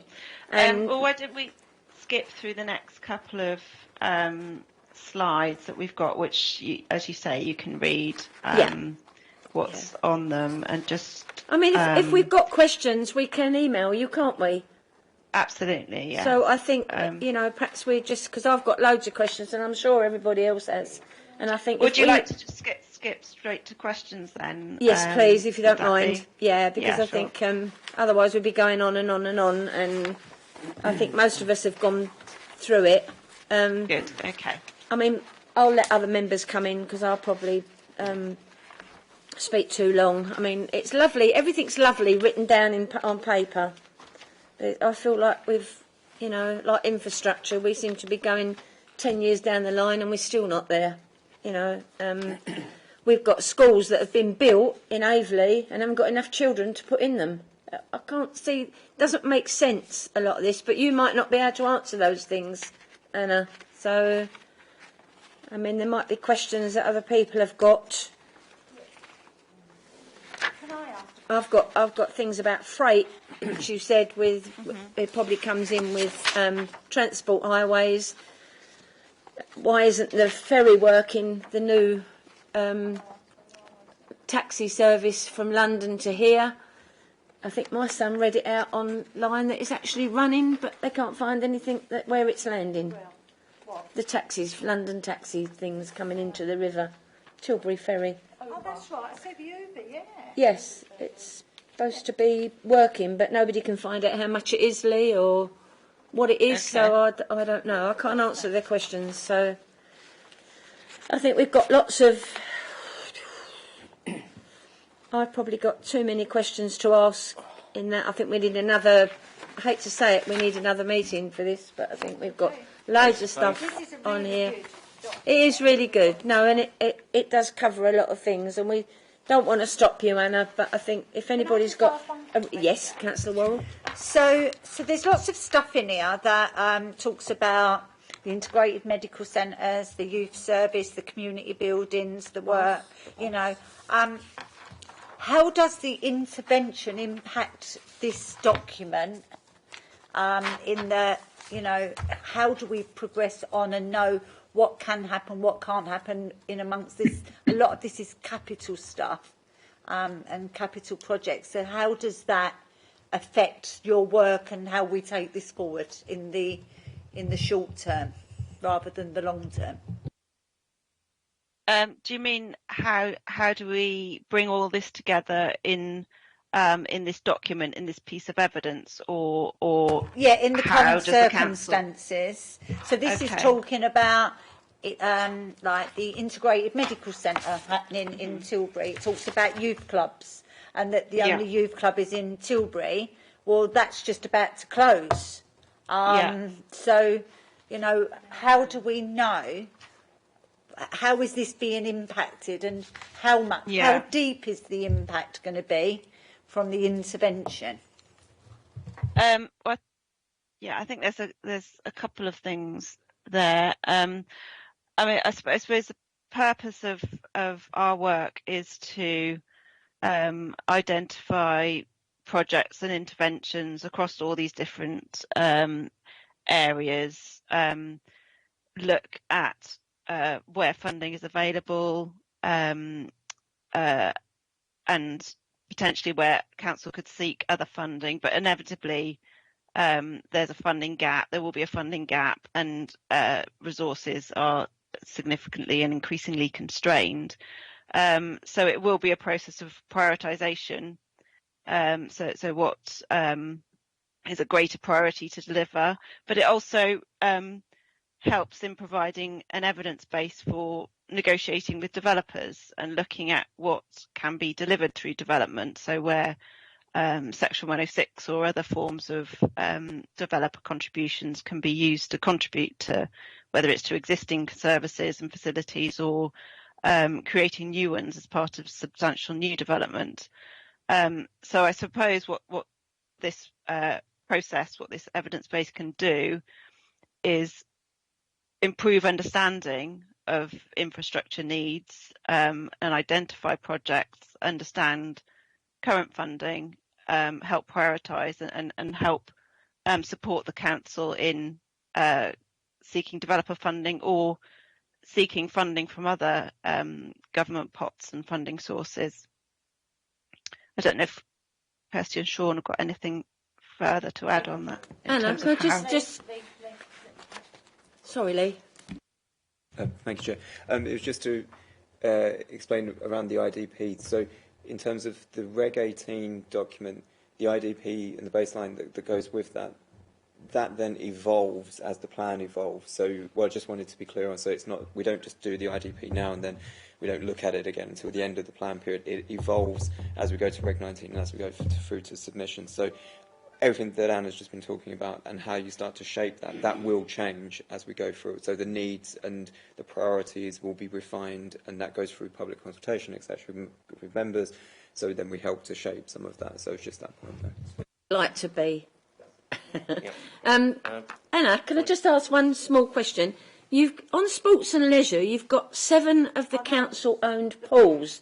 Well, to be honest, I don't know any pools that the council owns, and I can't think of 7. 3. Yeah. Impulse leisure. I can't know where you get or where you've got 7 from, and no pools are council-owned anymore.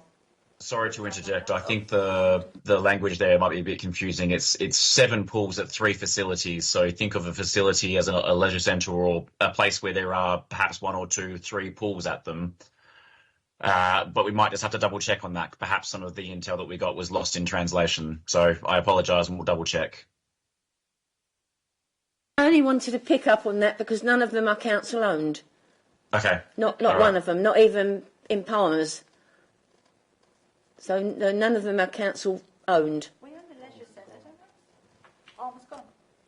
Is it not a case of they're not run by the council, but the buildings themselves are owned by the council? Building, just the building is ours, yeah.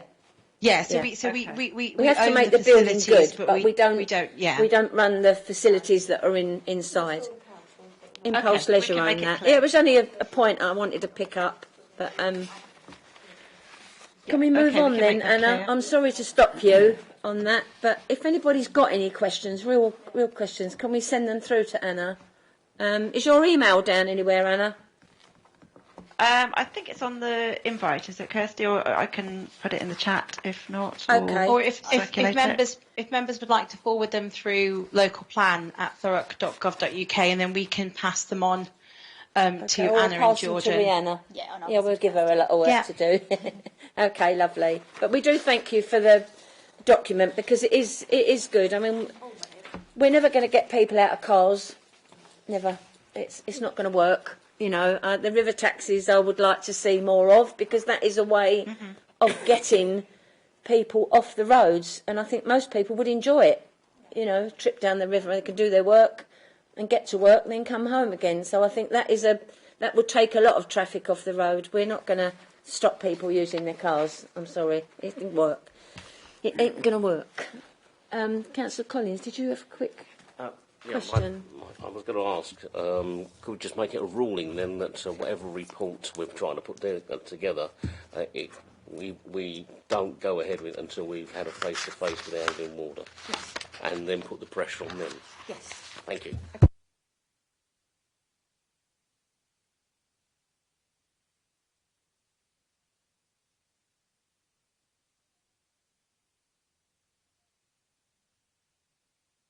Anna, are they Thurrock pictures or are they all from somewhere else? Jordan, I'm going to pass over to you on that one. No, I always ask because I like to use Thurrock pictures. It's a collection of generic images, but I did try to find images from the southeast of England. I'll let you off. It's quite hard to find images of Thurrock rugby team that are license free. At a short moment. So perhaps if you have any images which you'd like us to use in the future, please do send those through. Yeah, I think we've got loads of pictures of what's happening in Thurrock, because I think people do look at them and they do think, oh, that's not Thurrock, you know. It's but thank you anyway, that's brilliant. No, of course it's not. Thank you. Right. Kirsty, we've got you next, have we? Thank you, Anna, very much. Thank you. Appreciated. Thank you, Anna and Jordan, as well.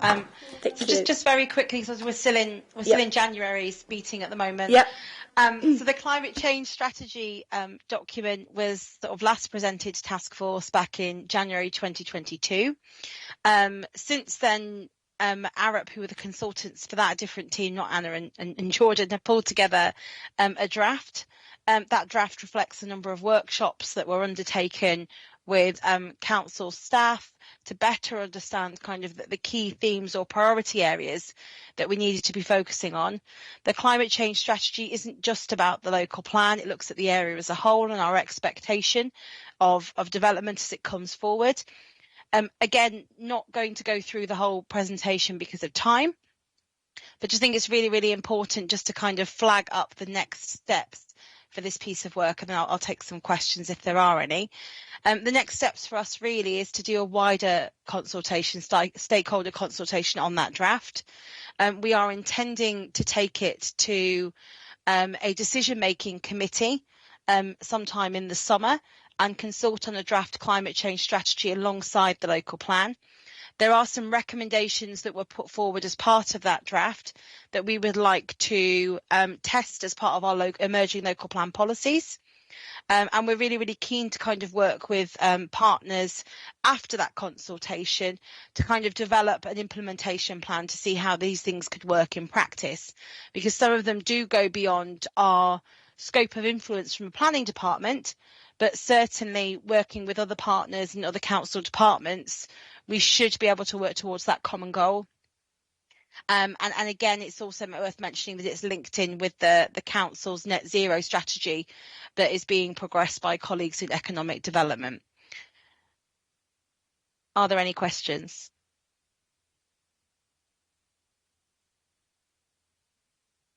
You're being very kind to me then. Well, just a comment actually. I mean, the trouble is these things go out of date as soon as they're sort of published, because now nuclear power is now classed as green. And I've just read today about the European Union is now falling back in love with the internal combustion engine, except they want to do something with the fuels to make it a little greener, but basically we'll still be driving around with internal combustion engine cars instead of wholly electric. So I'm just wondering sort of how long will it be before that oil is considered to be green? And actually, there is a case for that. It was the Cassini probe back in 1978 that went through Titan, one of the moons of Jupiter, and they found it was actually covered with oil. And it was at minus 190 degrees centigrade. It was unlike to have had dinosaurs there. So, interesting times we're looking at. I'm looking forward to the next one. So I can't answer that question specifically, but worth noting that obviously the climate change strategy, unlike the local plan, will be a document that's capable of being updated much more quickly. So if there are kind of directions from government, or if there's kind of additional best practice that's published, we should be able to react and respond to that and to get a document updated quite quickly. I think the policy considerations that we bring through into the local plan probably need to have more awareness around that need to kind of be flexible in some circumstances to allow for emerging and new innovative technologies, but be stubborn around the vision of Thurrock being a cleaner and greener place as we move towards 2040 and even beyond the plan period.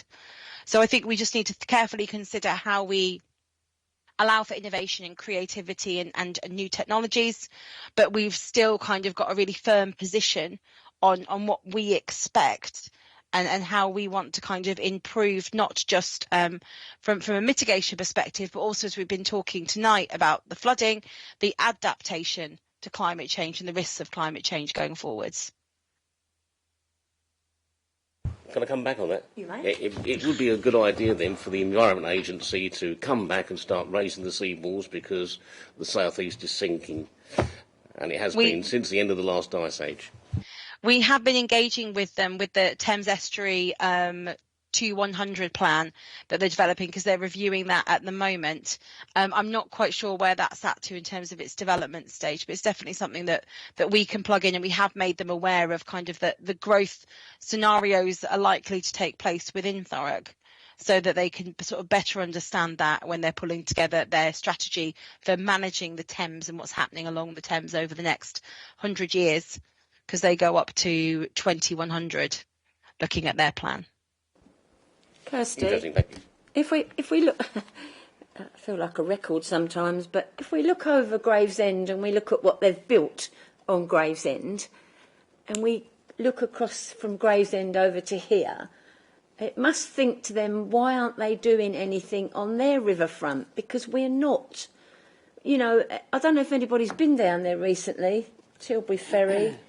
Yeah, you can sit down there, enjoy the river, but it is in a terrible state, you know. And when those big liners come in and moor up on that very small landing stage with one rope and a rope on the other side, you can feel that landing stage move. I know it's on, it's not actually, it is in the floor, but it's on water sort of tanks, and it fills up and then lets out again. But I think we should be making more of that river, which we're not doing. You know, I can assure you that the comment has been noted several times by myself and my team, and we hope you'll be pleasantly surprised by the various mentions of the river in the upcoming draft consultation that should be going to full council in July.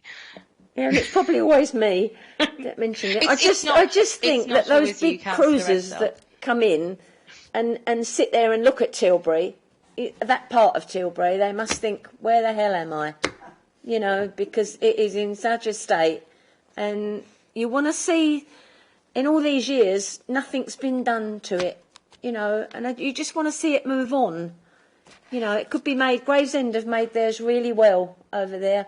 Why haven't we done it here?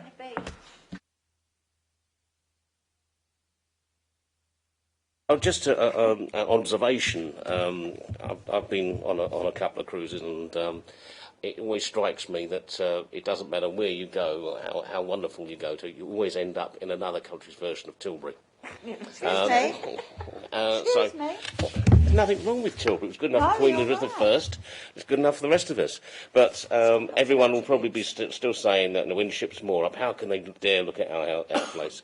Because it's a port. Every place is a port, and a port can't help but look like a port. That's my comment. I just think we could do more to help Tilbury. Yep. We could make it a better place. I don't know why we can't even make it with flowers and put things in pots, and like we do in other parts of the borough. But we're not making that. It's full of rubbish. In the car park bit at the back, it's just full of rubbish. And you keep asking to have it cleared, but it puts Tilbury down. That's and Kirsty knows how I feel about that. I'm sorry to keep on, Kirsty, but it's just we haven't made enough of it. Sorry, sorry, Kirsty. I think that's the same along the whole of that river. Yeah. Grays River's the same. Purfleet is exactly the same. Yeah. They look over, they've got the beacon, it looks really pretty, but the jetty that was only half built and then stuck with a load of trees on it. The rubbish in front of it, but we can't clear the rubbish because that's the ports and they have to clear all the rubbish. So I think that the whole of Thurrock's River side needs to be brought out really. 18, is it 18 miles? Completely agree, Councillor Watson. I think we've got a very kind of diverse riverscape. There's lots of different things that kind of touch upon it and work upon it. And it might be the case that interventions or things that you're promoting in one area, you would do differently in another because of that innate character of the place around it. The work that's undergoing at the moment, my colleague Alec is leading on around the emerging design charter, I feel like would be a really, really good document to bring to task force at some point, because that certainly appreciates the value of the river and really kind of highlighting what we should be doing and how we should appreciate that in a design sense. And the work that he'll be doing afterwards is looking at kind of more detailed design guidance. And I think that's really where the focus needs to be. It's not just about the local plan, because there may be sites that come forward that haven't been identified in the local plan that could contribute and enhance our existing riverscape and make it more attractive for people who live and work within the area to kind of engage with it and to use it. It's a really, really good point. It is the entire riverscape that needs to be looked at. It's not always the same thing that we would need to do across the board. There's different interventions in different places. Most people would love to have 18 miles of riverfront, wouldn't they? You know, it's so good. I know where Tilbury Ferry is, the land adjacent, is very awkward because you've got two tides meeting each other. So that would be very, very awkward. But we could make something of the Tilbury Ferry landing stage and make that bigger, you know, and make it better for ships that are coming in, or the river taxis if they're going to come in. We should be making it better. It hasn't altered in the last 20, 30 years, longer than that. Yeah, it's but thank you, Kirsty. Anyway, I will keep on at you next year. Thank you.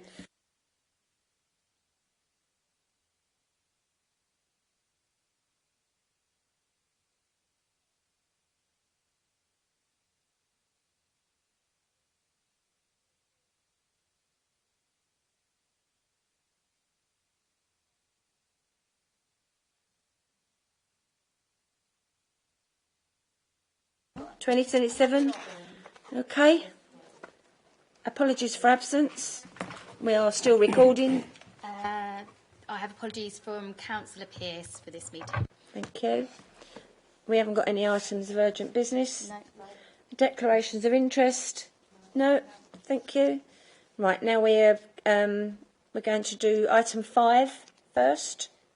Strategic housing. Kirsty, because she might. I think she wants. Kirsty, did you want to do the housing one first? Item 5, that's what I said. Yeah. Yes, my colleague Laura is going to run through the South Essex Housing Needs Assessment presentation. Okay. Have we got this? No. No. Can we have it sent, please? Yes, it'll be up tonight. Yeah. Good evening, everyone. Good evening.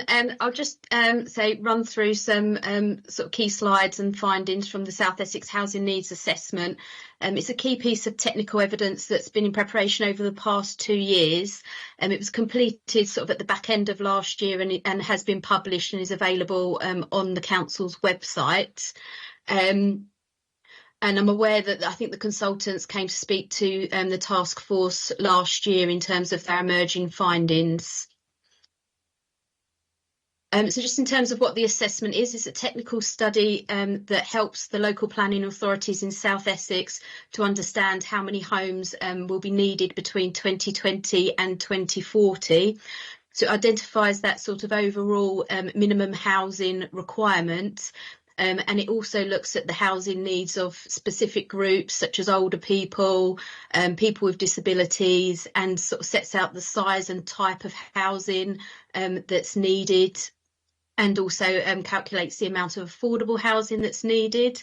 For those that are familiar with the sort of previous document that this replaces, that was the Strategic Housing Market Assessment, sometimes known as the SHMAR. So that was produced in 2016. So this document replaces that technical evidence. It's important to note that the housing needs assessment follows quite a prescriptive formula in terms of how that housing need is calculated.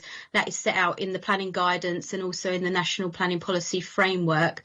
And it's important to note that the figures, they don't themselves constitute the plan target. So we will need to take the findings from this housing needs assessment and look at all the other evidence that we're producing as part of the local plan. And then it isn't until we sort of write that local plan that we will sort of identify what that housing target for the plan is. And we've prepared this document with sort of the adjacent authorities in South Essex, so just recognising that Thurrock isn't an island. There is that housing market area within which we sit. So this is just the sort of the paragraph from the NPPF that sets out how the housing need needs to be assessed. So it's determining the minimum number of housing. and is conducted using the standard method which is set out in National Planning Guidance. So unless there's exceptional circumstances, we have to follow that standard method. And even if exceptional circumstances are identified and an alternative approach to calculating housing need is taken, that alternative approach still needs to consider sort of demographic trends and the market signals. And also, in addition to the local housing need figure, any needs that can't be met within neighbouring areas also need to be taken into account in establishing that amount of housing to be planned for. So that is why the sort of the housing need and the housing target could be different to what's identified within the assessment. So in terms of the standard method, those sort of key inputs, you've got the demographic baseline, which is linked to the 2014 based household projections. That baseline, there's then an adjustment made based on housing affordability. So there's an uplift made, but that uplift is capped at 40% above that demographic baseline. So what does that mean for Thurrock? So in terms of, so Thurrock's the bar on the left-hand side. So in terms of Thurrock, the demographic baseline is that red block, and that identifies the need for 849 new homes. And then the blue part of the bar above shows that affordability uplift, which is a 39% uplift. So that we fall just below what that the sort of percentage cap is. So that's an additional sort of 332 homes that are added to the demographic base to account for the affordability issues within Thurrock. And then so the other bars just show that the other local authorities within the housing market area. So yeah, just we're not subject to the cap at the moment, but if the affordability of housing, that position worsened, the actual housing requirement wouldn't increase significantly because we would fall within that under that 40% cap. Oh yeah, so I think this slide has just shown that. So to say that 39% affordability uplift, and that's based on the sort of ratio of house prices being 10.26 of earnings. So in terms of the population impact, if the minimum housing need is met over the period up to 2040, it's forecast that there'll be a 24% increase in the overall population. So that would take the population of Thurrock to sort of just under 220,000 people. And then the chart on the right hand side shows the sort of the age cohort of the additional population. So most of that additional population in 2040 will be aged in the 45 to 64 bracket. With a large amount over in the 65 and over bracket, and it represents the sort of demographics of the people that we envisage moving into the borough. So we'd likely see new families coming in over the next 20 years, either from existing households within Thurrock or moving into Thurrock. But so that age cohort that's represented there shows how people that are moving in over the next 20 years. And it's also important to note that there's sort of just over 25,000 additional residents of working age are forecast to be in the borough by 2040 if those housing needs are met in full. And in terms of the size and type of housing needed, so in terms of the sort of types of households that we're expecting to see, we expect to see families with dependent children, an increase in the number of one-person households, and then also families with other adults. It's quite a sort of a broad mix of sort of different house types that we expect to see. So we would be looking to obviously meet the housing needs with a broad range of housing types and sizes. And the highest need for housing is actually in the 2 and 3 bedroom homes. So about 75% of the forecast need is for 2 and 3 bed homes. And then there's, within the overall housing figure, there's a need identified for 448 affordable homes per year. And that would come across sort of affordable rented products and affordable homes for home ownership as well. So shared ownership houses, or perhaps discounted houses for purchase. It's also, like many authorities, we're forecast to see an increase in the over 65 population. So in terms of the type of housing needed, we'll need to ensure that new housing is accessible and adaptable for a growing sort of older population. And the study also identifies the needs for sort of care home bed spaces, which would increase with that growing sort of elderly population as well. So just in terms of, say, the summary from the study, the standard method sort of identifies that a minimum housing need for 1,181 homes a year. That's sort of based on, say, the growing demographics, and then that worsening affordability. The implied growth in population will enable a continued growth in the working age population. And it's an important point, because if the housing needs are met in full, the study suggests that there will be a labour supply to support approximately 21,000 extra jobs in the borough.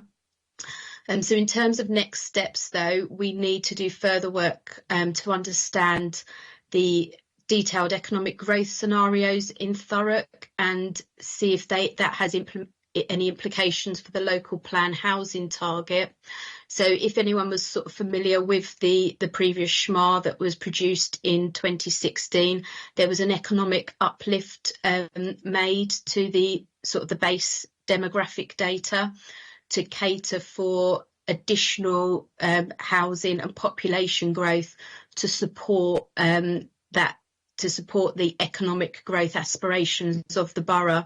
So at the moment, the housing needs assessment hasn't done that work to look at,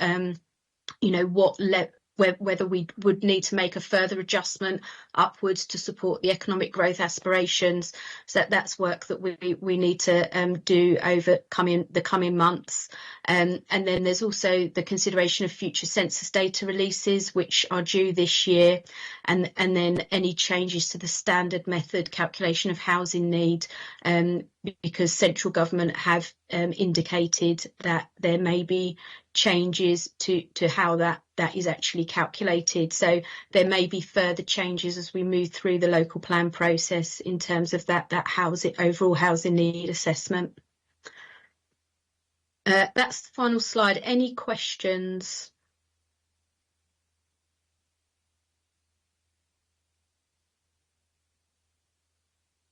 Sorry, Laura. I don't like the word affordable, because it's only affordable if you can afford it. So, I think sometimes we've got to get away from this word affordable. I mean, we've got 8,000 people sitting on our council list. Perhaps we should be giving some encouragement to those to own their own home a bit cheaper.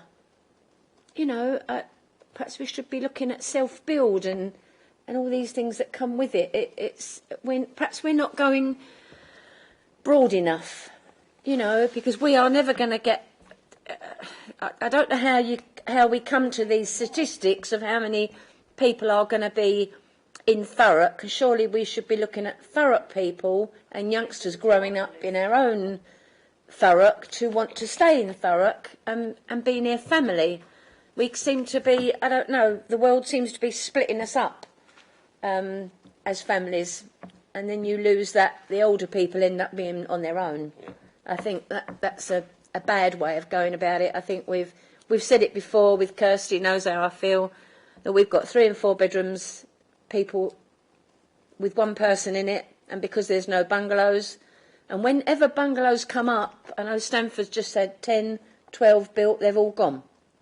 So we know that there are people in Thurrock waiting for bungalows to free up the bigger houses that families want. So I don't see any of that in that, Laura, sorry. And it just worries me to think we're not doing enough to look after Thurrock people who are already here. We seem to be looking at what's coming in to the borough and not looking after and keeping people here.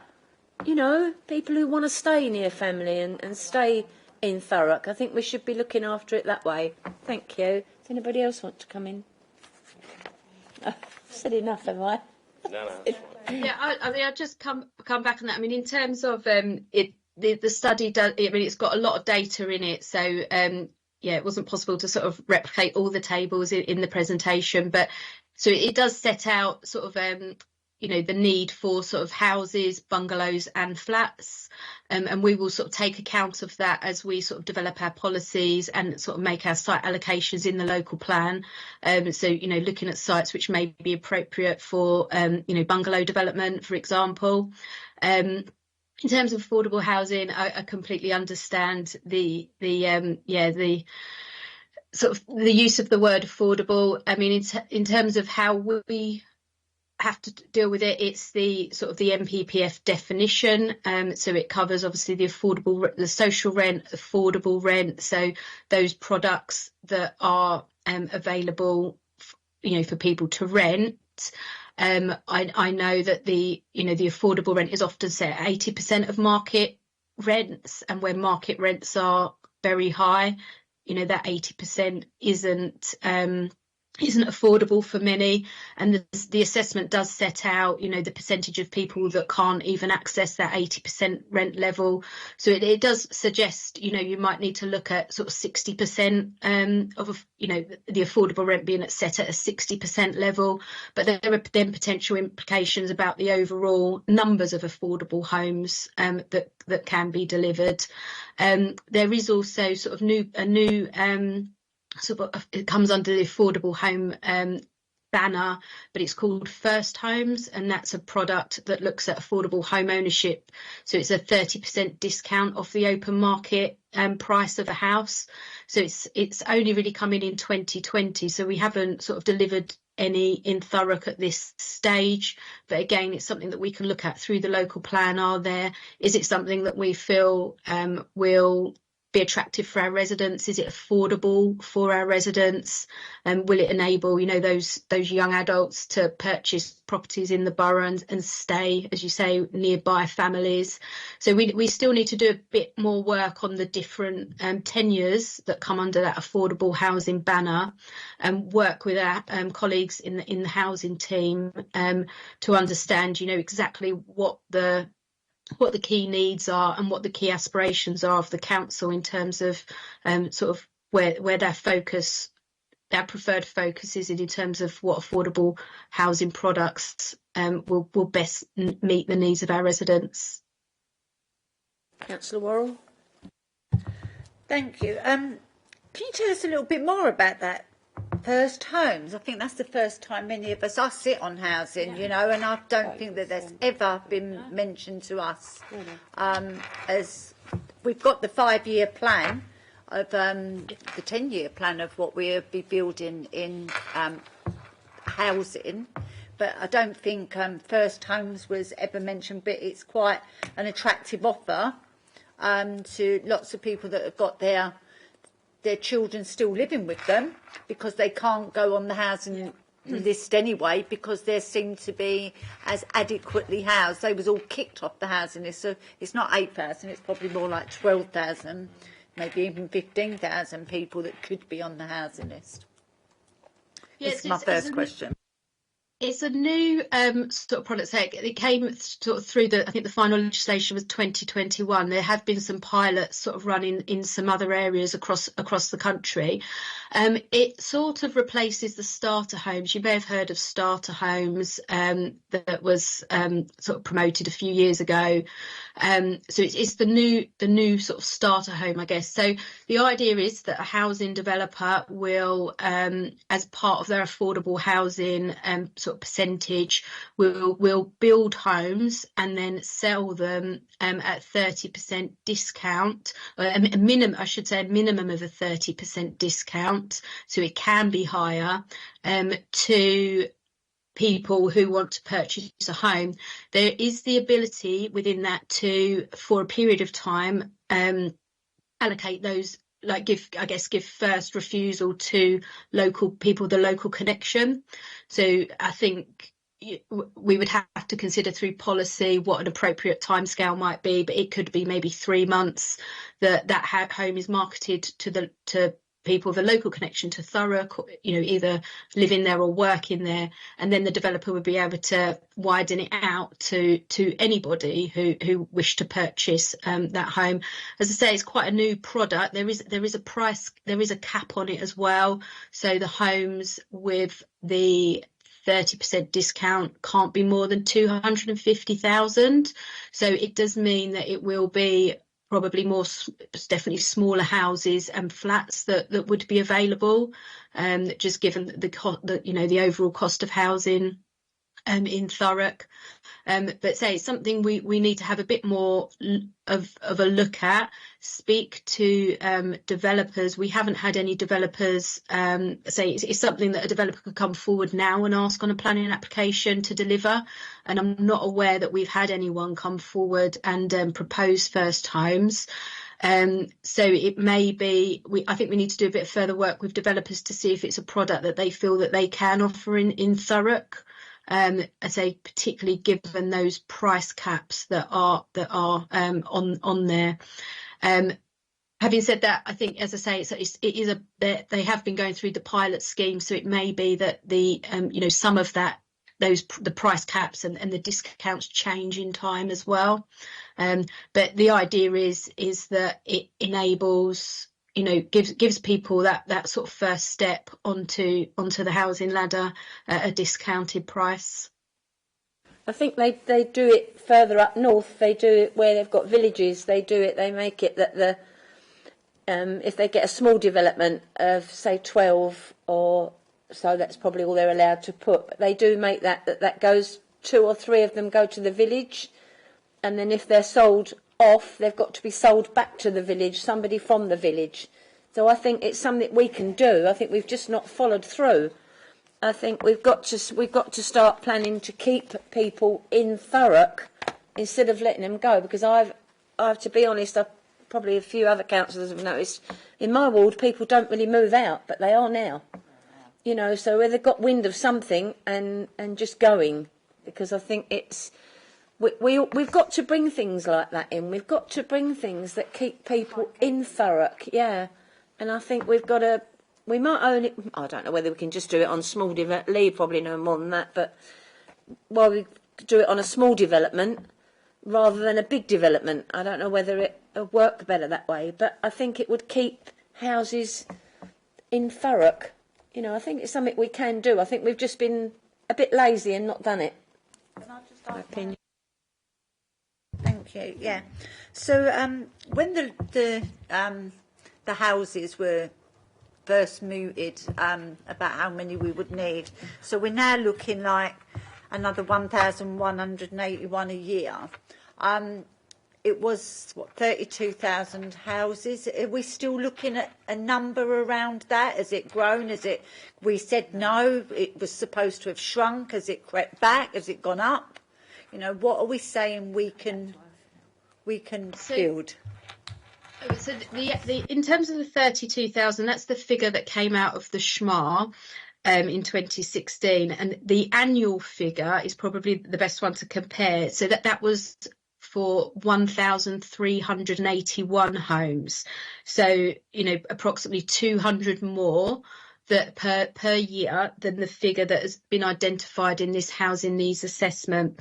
But as I said in the presentation, the SHMA included an uplift for economic growth. So the SHMA had the demographic baseline, it had an affordability, a market signals affordability adjustment, and then it had that economic uplift. This housing needs assessment hasn't got, because how the standard method is now, It is just based on that demographic baseline and the affordability adjustment. So there is no economic uplift. So that's that further piece of work that we now need to do to understand that, you know, if we have the level of, if we deliver 1,181 homes a year for the next 20 years, we'll have it's anticipated we'll have a workforce of, say, 21,000, a workforce for 21,650 jobs. Now, if our economic growth aspirations are looking to deliver more jobs than that, and we're aware that, you know, some of the figures that are coming out with free ports and growth and other growth within the borough, that there is the potential for more jobs than that. We need to consider who is going to work in those jobs and where they're going to come from. So it could be that they live in Thurrock and we therefore plan more homes to increase that, to have that labour supply locally, or it could be that more people commute into the borough from other areas, and other areas are also going to be delivering housing, so where are their jobs going? So it's quite a complex piece of work, and there's no easy answer, and there's no necessarily right answer, but we will need to look at the different growth scenarios and just understand what the economic evidence is telling us, what the housing evidence is telling us, look at all the other evidence that we're collecting, and just try and understand what good growth is for Thurrock. What does it look like? And then that will help us sort of set that overall target for the local plan. Kirsty, did you want to come in? I was just going to comment out. You've kind of wrapped it up a little bit in that last sentence. We're saying that our needs figure is one thing, but ultimately what we can deliver and accommodate in an appropriate way within the borough is another. And I think our needs figure is something that the government tells us that we need to kind of work towards and try to meet our needs in full. However, if there are certain development constraints within the borough, and we know there are development constraints, then that might be the case of perhaps that we're not able to meet that need in full. But certainly there's an expectation that we should be looking to try to meet it, either through intensification of land on brownfield sites, or, you know, the incremental kind of urbanisation of places, or through the look of like urban extensions or new town typologies. But I think the point around kind of the need and the target being different are really, really important to recognise and note within this. Thank you, Kirsty. Lee, do you want to come into anything? Thank you, Chair. No, I think Laura and Kirsty really summed that up. It is about good growth. It's about balancing top-down government numbers with bottom-up local decisions, constraints, knowing the borough, knowing the place. Yeah, just hope the LDF carries on.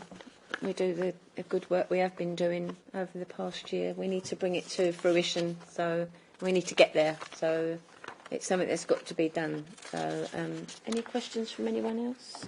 No? Councillor Watts, question? Thank you. So in part of your needs assessment, we've got an ageing population. I'm hoping that in part of that it's not just bungalows but also supported housing as well.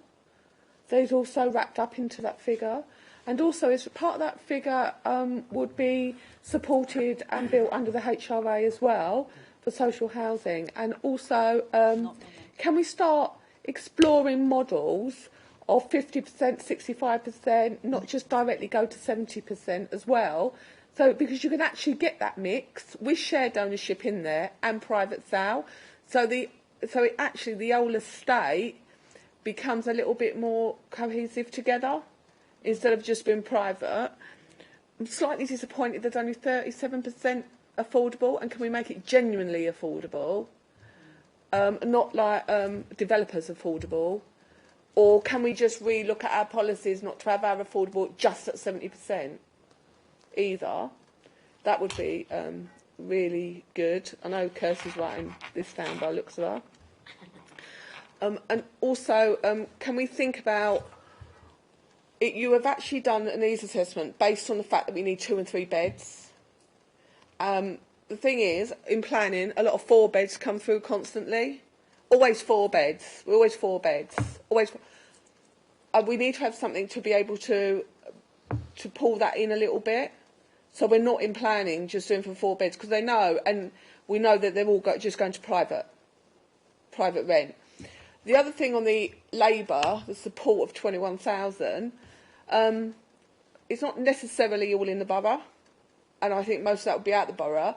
But is there a way that we can sew in to the contracts things like apprenticeships, that they need to take apprenticeships when they're actually doing any of the builds as well, because that will bring through another trade that they're severely lacking right now.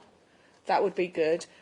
And then can we go through the whole advertising process of development, so it is offered off plan for the first 3 to 4 months or 6 months to Thurrock residents only, because that is working in other boroughs. It does work. And then spread out and go to Rightmove or whatever you want to do.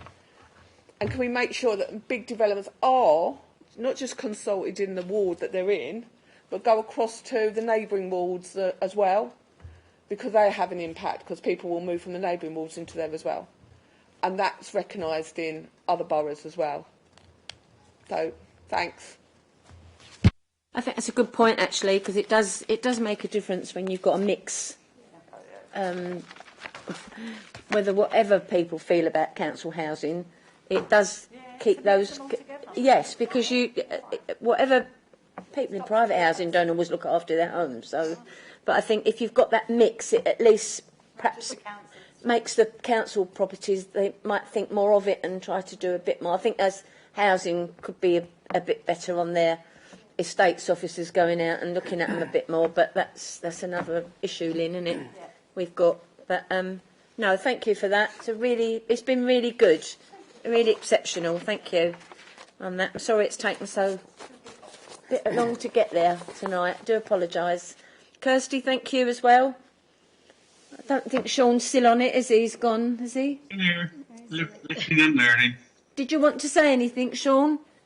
No, I think sort of. You want to go to bed now, don't you? Did we want to cover the final item, or are we just going to accept the report as it is? I'm not sure if you've got a printed version in front of you or not. No, we haven't got anything in front of us, Kirsty.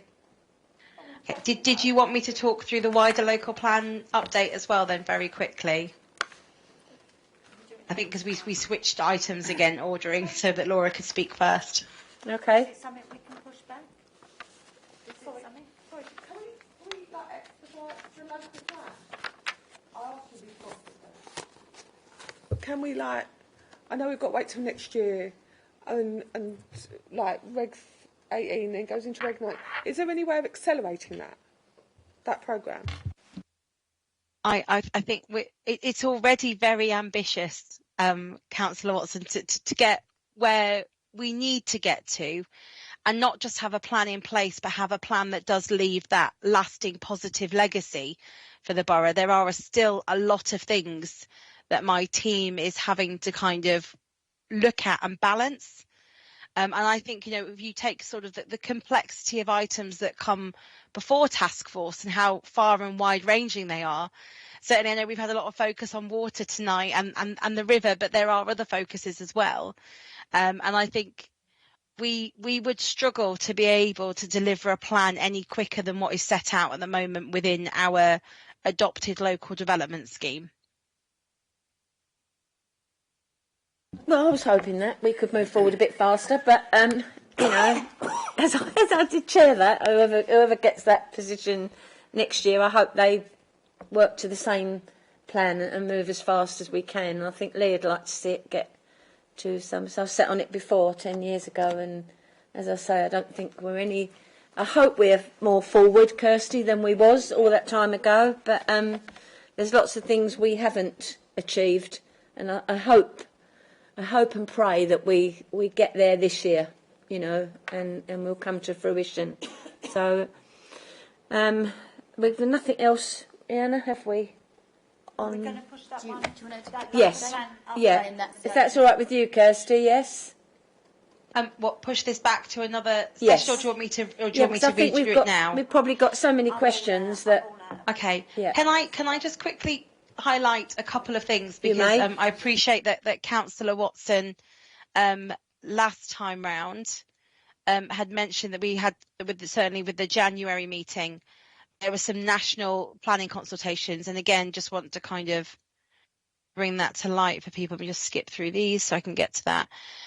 So there was a consultation that was undertaken earlier this year regarding the Levelling Up and Regeneration Bill, and some updates that were being proposed to the MPPF and a couple of other things.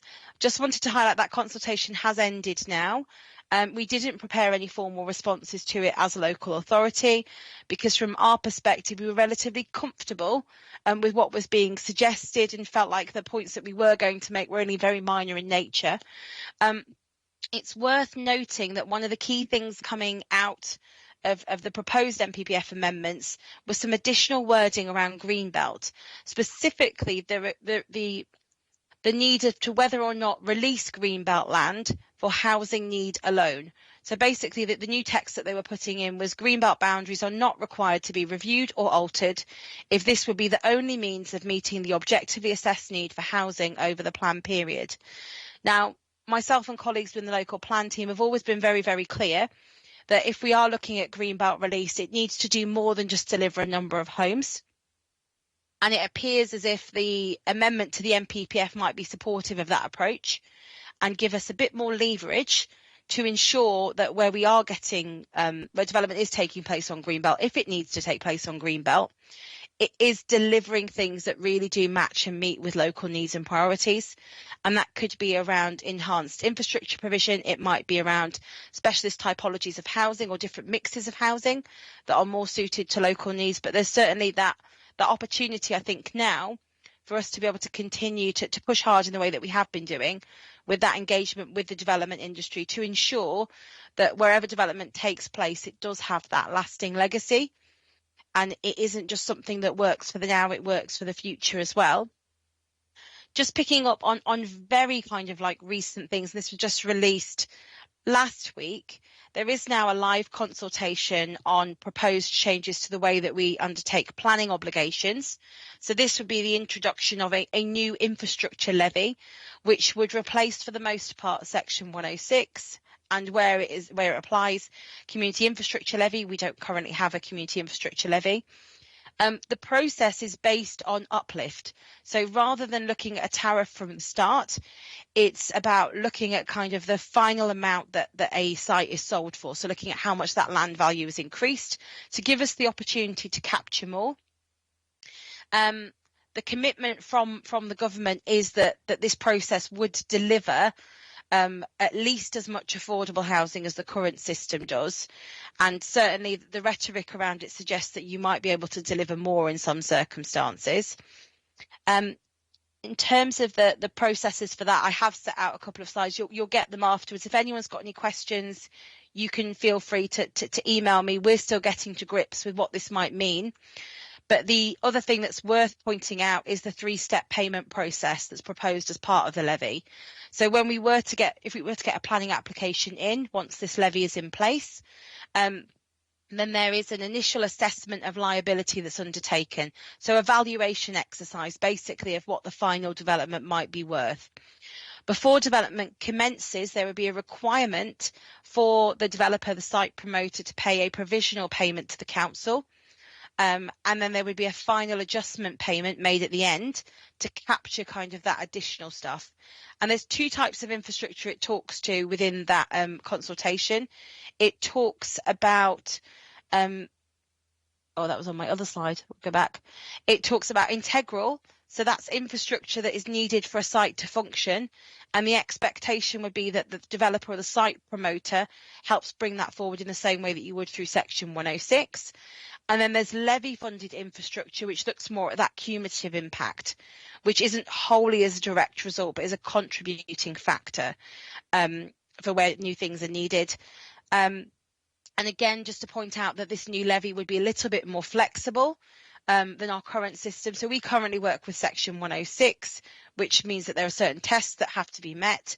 That the levy would mean that we could spend money if the council chose to do so against non-infrastructure matters. So looking at sort of social care, subsidised free childcare schemes, and improving kind of other local services. The consultation on this new system ends on the 9th of June. So dependent upon task force timeframes, we should be able to come back and do a more detailed overview on it. But I just wanted to highlight it for members today so they've got the awareness. The other consultation that just launched recently as well is around a change to the way that we assess the environmental impacts of both plans but also planning applications. So there is a new type of report that is being introduced that would supersede strategic environmental assessments and also environmental impact assessments. And this process would be linked to the achievement of statutory environmental targets and the government's environmental improvement plan. One of the key kind of like major changes around this would be around the fact that we'd need to potentially introduce some adaptive mitigation approaches. Gives us more flexibility to ask for things if because it's based on a monitor and manage approach. So we start monitoring things, and if actually the mitigation that's been originally suggested doesn't work, there's the opportunity then to add additional mitigation or to change that mitigation in some way, which we don't currently have through the current system. But that would mean that there's increased duties placed on the local authority in terms of surrounding the monitoring of developments and also performance reporting. So something to be aware of going forwards. And again, that consultation closes on the 9th of June. So dependent upon task force timeframes, we may be able to come back and do something a little bit more detailed with members on that. Kirsty, what happens to all the 106 money that sits there now? Well, most 106, I think pretty much every 106 now is attributed against a project. Lee might be more best placed to answer this than myself. Because isn't it right that the 106 money, if it's not used, it's entitled to go back to the contractor, whoever built that complex? Thank you, Chair. Kirsty's right, though. The Section 106s that we have are typically all attributed to projects. One of the team sends out a list regularly to members to set out on wall-by-wall basis of what's there. You don't get that. We can pick that up. No, okay, we can pick that up. Then it's on there. It's on. It'll be on the web page, but we can make sure we can get that circulated to members if that's helpful. Yeah. Yeah. No. Yeah. Sorry. Even in my ward, when we had the Persimmon site built on the old college site, I lost all that 106. I didn't get anything. That all went somewhere else.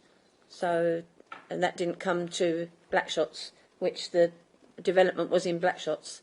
So nothing came back from that. So as we said, we used to get that list through all the time, and it was handy to have because we knew what money was available in what areas could be used for little things like highways and little projects that we could use it for, and it doesn't come through anymore. That stopped, I think, about 18 months, 2 years ago. Might be even longer. Sorry. Kirsty, did you want to come in?